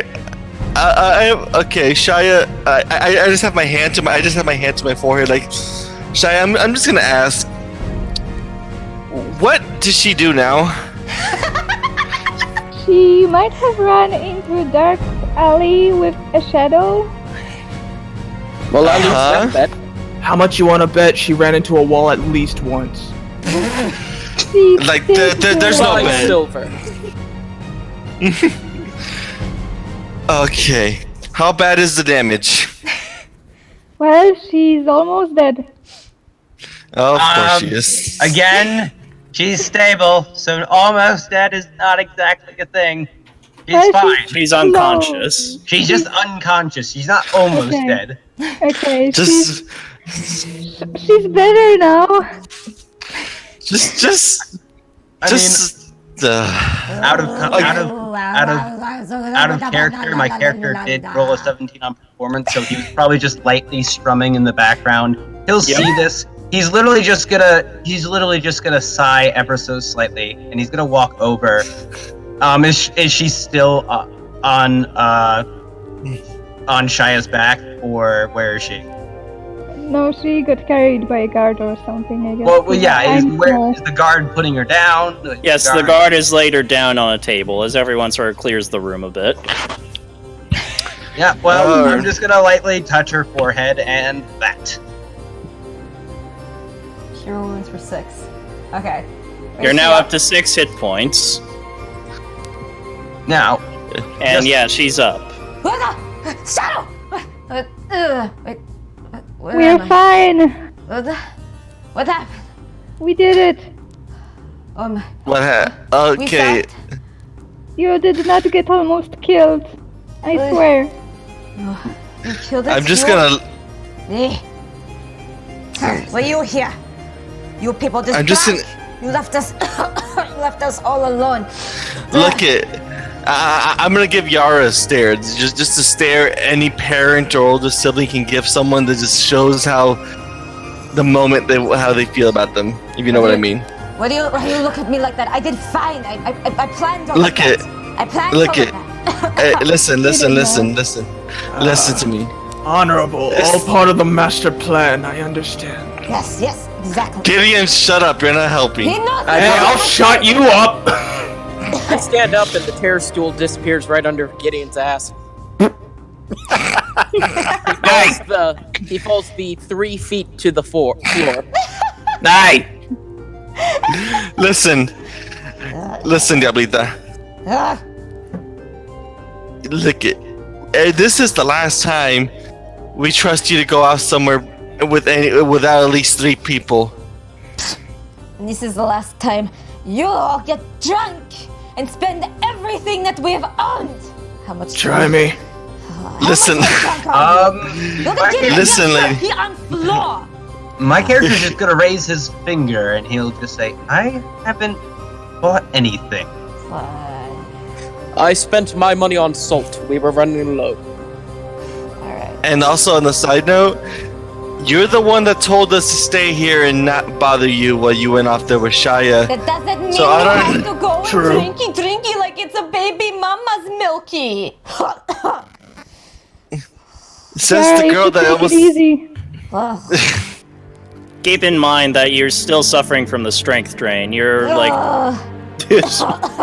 you're feeling very sort of weak and sort of shaky. Like the warmth still hasn't sort of come back fully to your bones. We You just should get you died to then. bed. That's how you talk to me. Look down on me. All of you just look down on me. It's because I'm tiefling. Ugh. Well, you are short. That's not Very true. She is a tiny one. Well, Baz isn't here, so this will make it less funny, but my character would have just made, and again, this would not be sarcastic at all, this would be in absolute seriousness. Well, technically, the gnome looks up to you.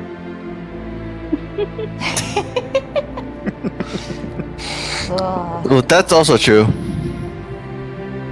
Shaya, did she handle herself at least in combat? I mean, of course. Good. I was fine. I planned all of that. She just didn't What was that do any damage, and she got downed with one hit, but yeah, she did fine. She Wrote her was a eyes. good distraction. Wrote her eyes. Yeah, she was used as bait. Yeah. Wrote her eyes both Shaya and Yara a little cautiously.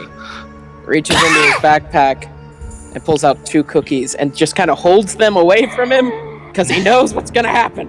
Cookie! Ugh. I don't need that right now, but just give me. I just lounge at it and grab it and eat it. Oh, I don't know. You might have to make a kind of a dexterity check or something to steal it from him. You can't just steal it from him. Oh no, I'm holding them out. We've been over this too many times. Oh, okay. I just want to make sure, because if he's going to contest... I'm just gonna make an investigation check to make sure she didn't swipe any scales while she was doing it. Okay, roll an investigation check if you must. I just want to rub it against my face as I sleep. You can't be sure. That being said, if Shay does want to swipe some scales, she is going to need to roll a sleight of hand check. Nah, I just want a cookie. Okay. No, I can't tell if Oh, I'm missing God. ones from yesterday or if they're new.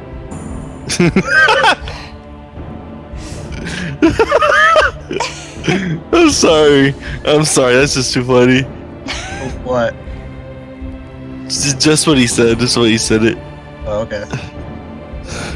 Oh God. Oh, that's all I got. saying, Alright. yeah. Well, that concludes that sort of gym class session. Okay. So, that concludes the gym session, but Lava, should we do a review and reveal Yes. certain things?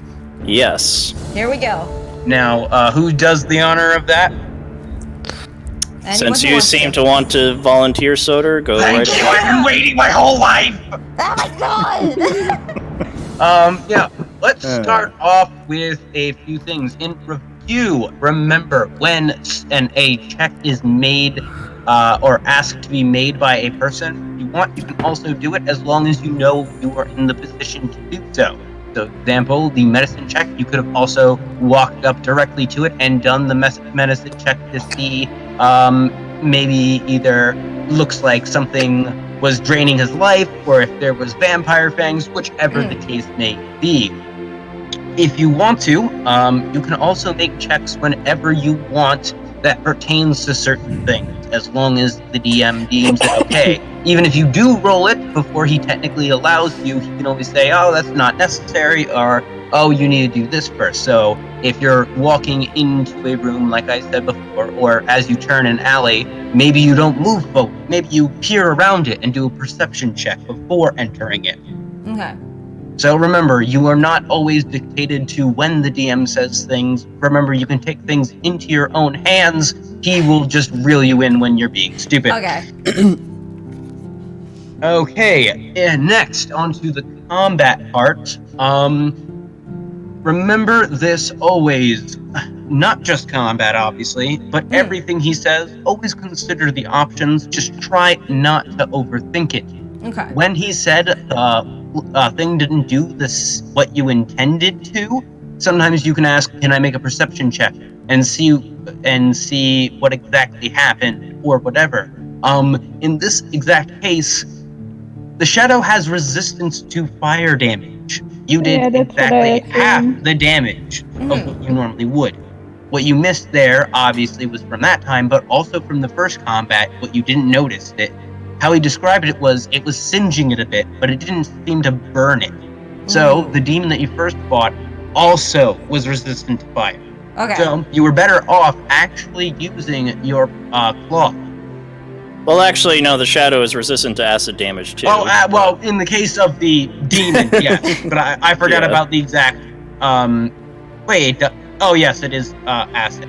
So with the shadow, realistically, you are actually at a severe disadvantage overall because you don't have magical weapons, and all of your attacks currently are all things it's currently, resistant to.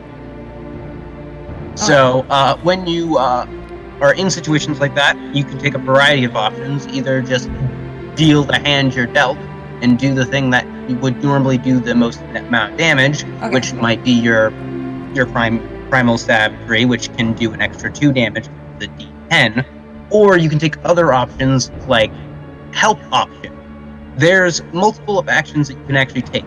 The disengage is where you can actually walk away from your opponent without taking the opportunity attack. The dash action allows you to do double your movement speed. There's the dodge action, which makes any attack or effect on you at disadvantage. So I could just call out dodge and then roll for it to see if it actually dodges? Oh, no. Certain actions are automatic. When you do dodge, it is an action where you just automatically get dodge. Which means if he were trying to attack, he would make that roll at disadvantage. So he would make 2 rolls and take the lower one. So if he got, say, a 20, which would hit you, or he got a 4 in both those rolls, he would take the 4 and you wouldn't get hit. Okay. So you could have been a distraction, dodging, and if it tried to attack Shia, then maybe you would try to attack it again at that point. Okay. So you can be a distraction. Now, on to what I said before, at first, is the help action. Help action is a bit tricky and can be changed depending on the situation. However, specifically in this situation, help is normally used when you're within 5 feet of your ally and you assist them, which gives them advantage, which obviously is the exact opposite of disadvantage. Meaning, if she wasn't using magic missiles, which is an automatic hit, her Ray of Frost, which if you noticed before, let's see here, okay, neither of them would have hit anyway, so bad example, but if say the Ray of Frost was like your produced flame, you had a 12 and a 24. If she got a 12 and a 24 and the 12 wouldn't normally help hit, because you gave advantage with the help action, she would have gotten a 24 and it would have actually hit. Okay. The help action is used usually sparingly.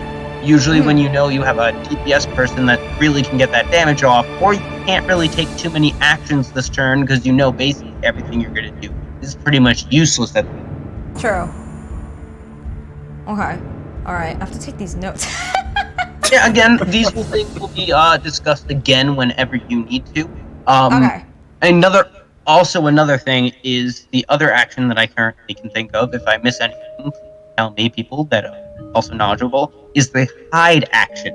The hide action is generally used by people like rangers at higher levels or rogues, because they have the ability later on, a special class feature that actually allows them to take a lot of those actions that you just heard, the dash, the disengage, and the hide, as a bonus action, not a regular action. So they can go up, use their action to actually attack, and then disengage as a bonus action. But say you really didn't want to fight at the moment when you're in combat, maybe you'd go back, do hide, and while they're distracted, you got a good maybe stealth roll.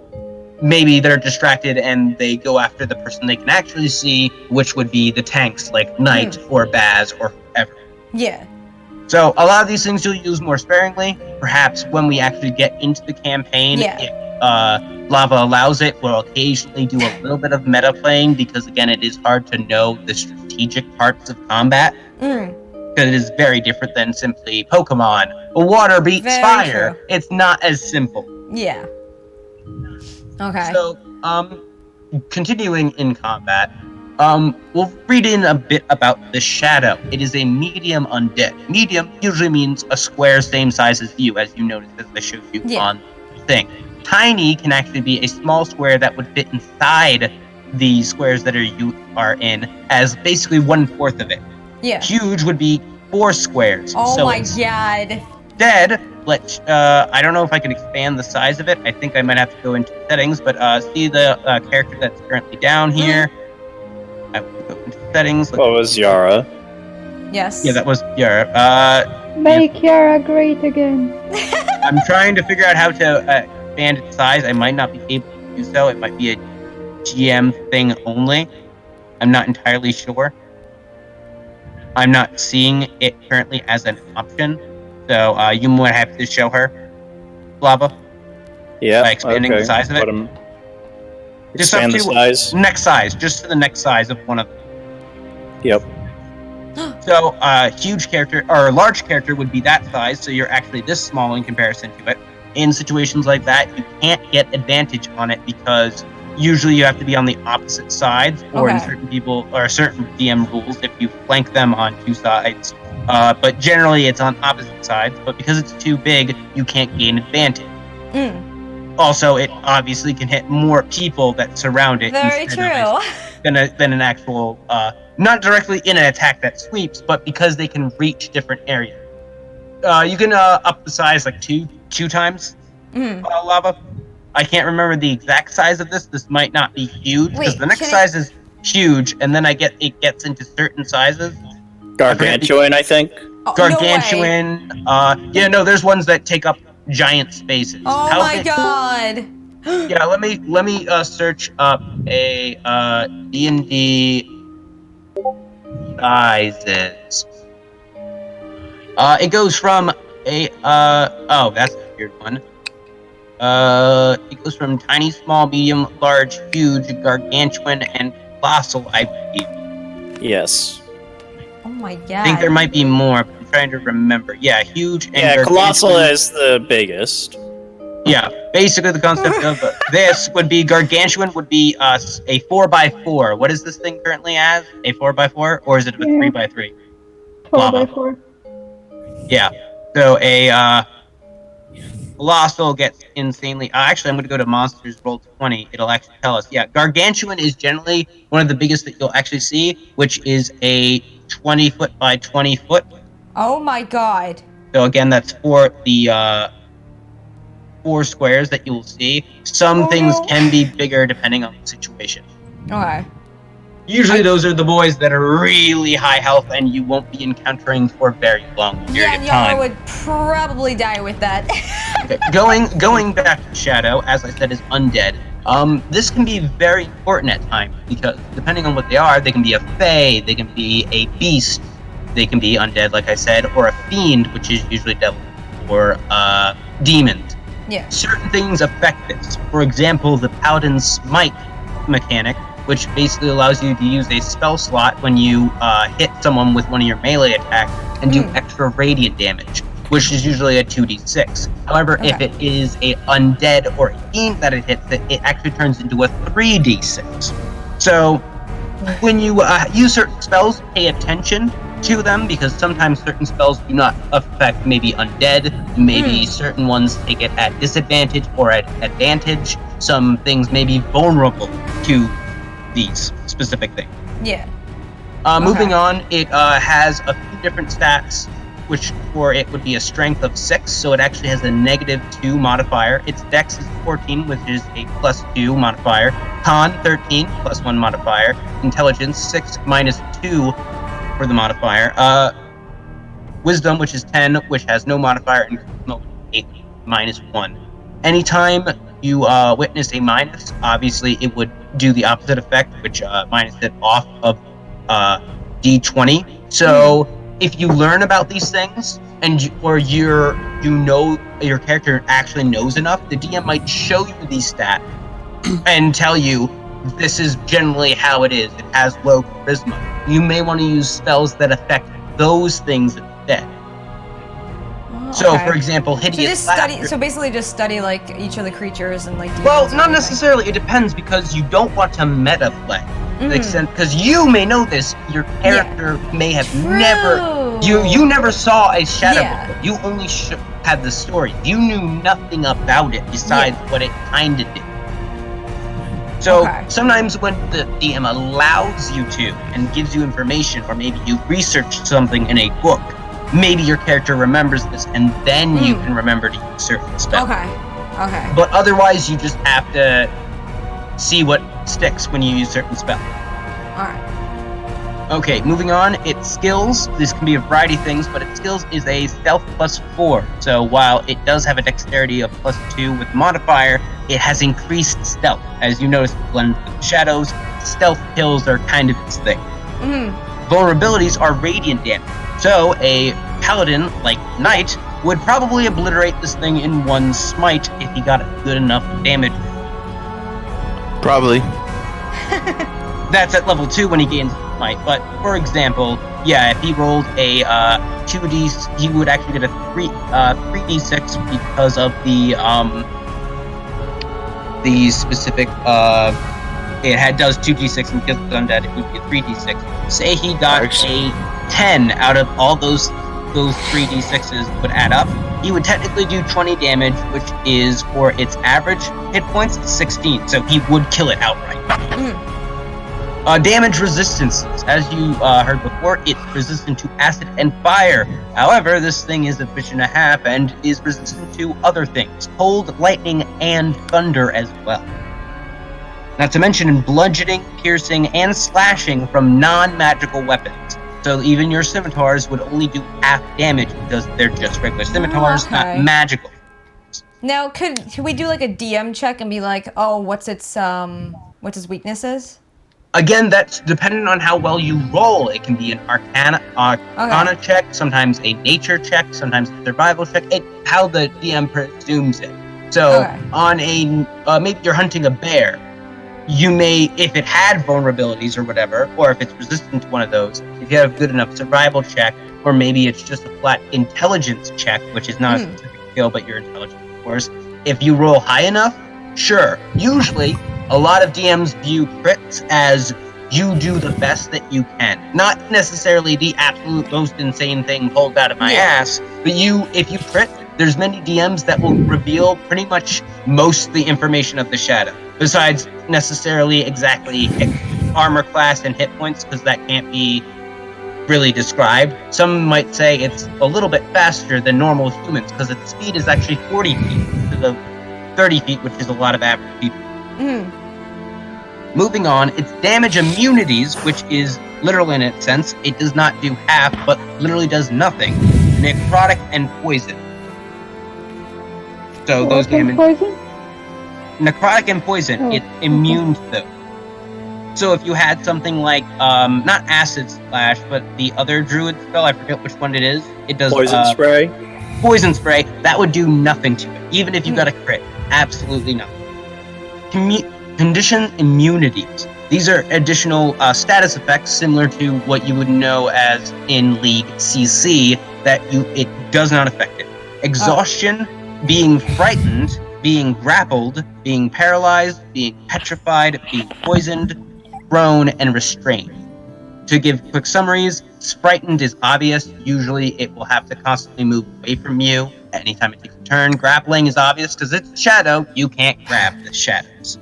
Paralyzed, it's kind of a blob of shadows. So again, paralyzed, petrification, poisoned would do nothing. Prone is usually when you're knocked down to the ground by a certain strength check or certain abilities. Because it kind of floats and stuff, it can't be knocked prone. And restrained, well, I don't think you can handcuff it without some kind of handcuff. So you can't grab it and hold it, even if you are the big muscly paladin. So, senses. It has dark vision of 60 feet, so it can see in the dark. I would hope so, because it lives in the dark. Passive perception 10. Concept of passive perception is simple.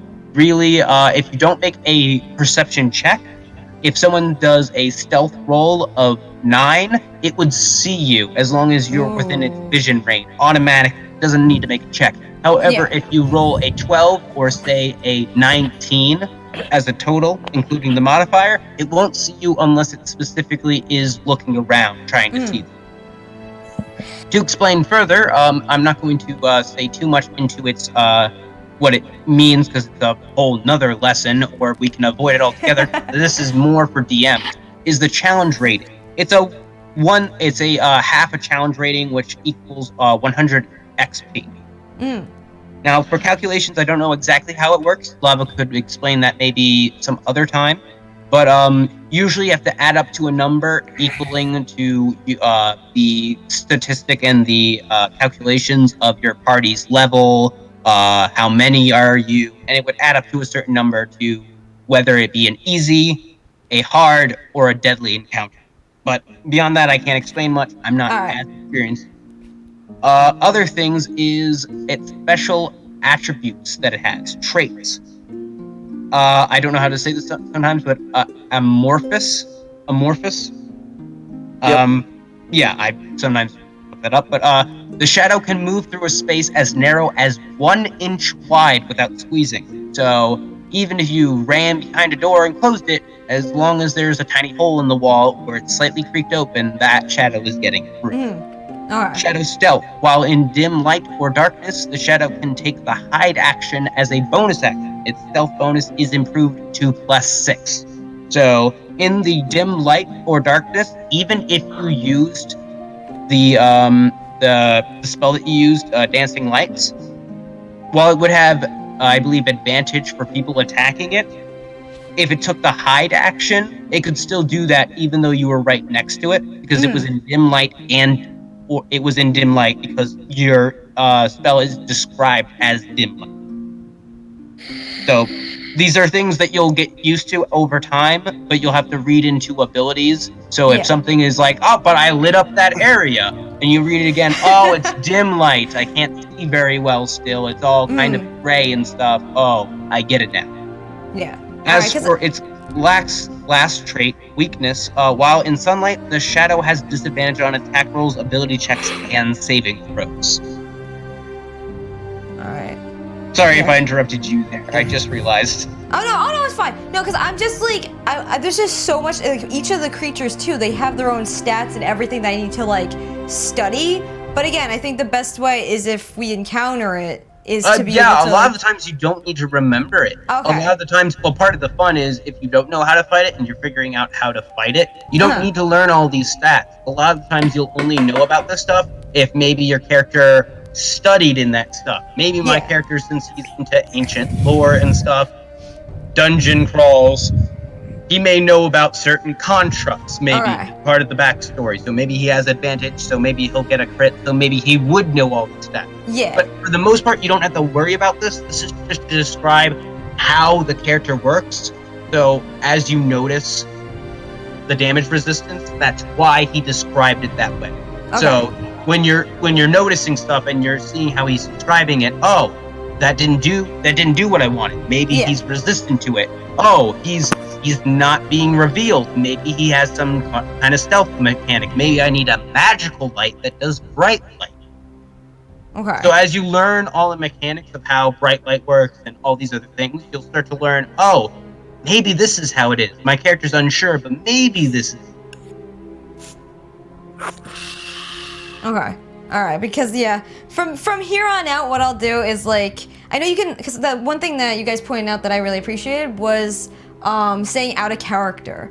So like from what I'll always do, because I know like Yara has like the like Ukrainian-ish Russian accent, but like should I still say it? I mean sometimes. Okay. Sometimes you're in the middle of something and you don't exactly realize it, because you're probably better with the role playing to the point where you actually do it. But if you notice, sometimes I was like doing something like, well, I don't actually think I bought anything. That's a little bit different from my normal voice like this, but I do sometimes talk like that as well. So I usually say, I'll kind of like preface it or something. Okay. I will say out of character. Yeah. All right. So that's my personal preference. Usually, Is there you just kind of anything get else used to before we go? Because I want to give a recap of how literally Yarrow just ended up dying almost again. Well, this one was different. This one was a bit actually more close.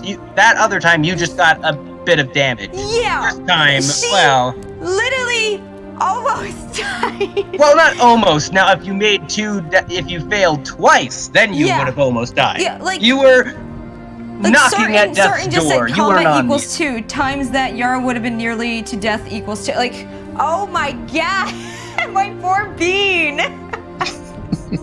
Yeah, a lot of times, depending on the combat, you'll be downed sometimes, so you might get nervous at first, but you get used to it, because sometimes there's someone else with a healing spell, like my character. So even if you're down, if you know in the turn order that I'm there, and my character's not dealing with enemies, you might be like, okay, he's gonna get me up, I don't need to actually worry. Yeah. It's when the healers sort of go down that then you have to healer down!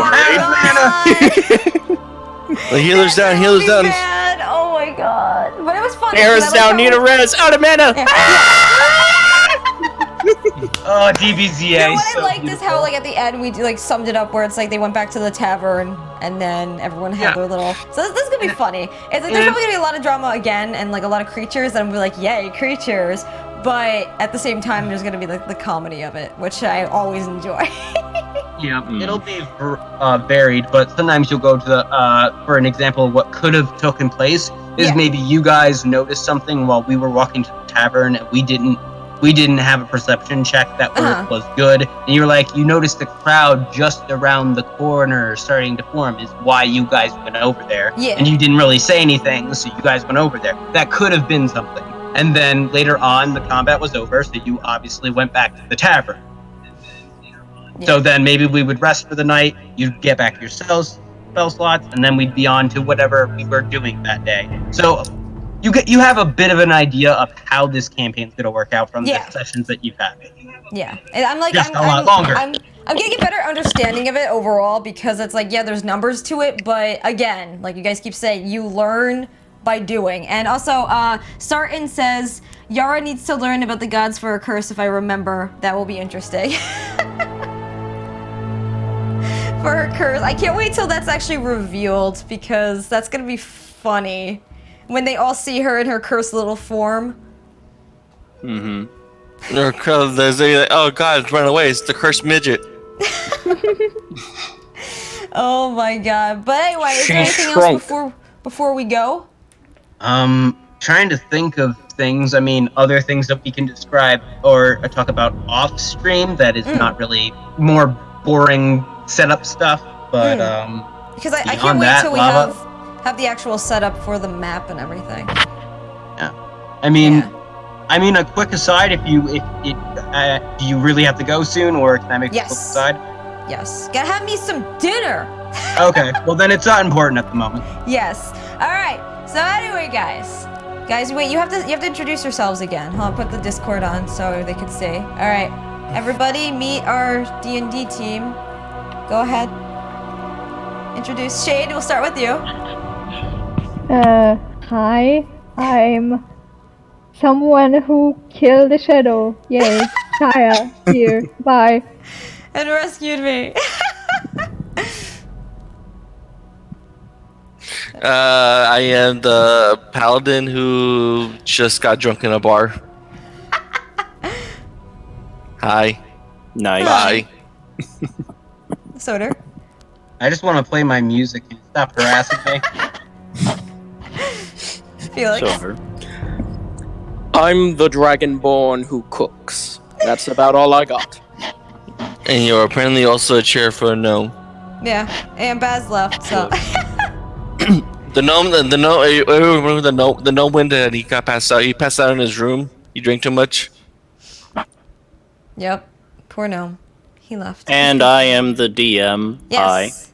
Hi. Hi, this is God. And then there is God Almighty Lava. Praise be him. Master Lava.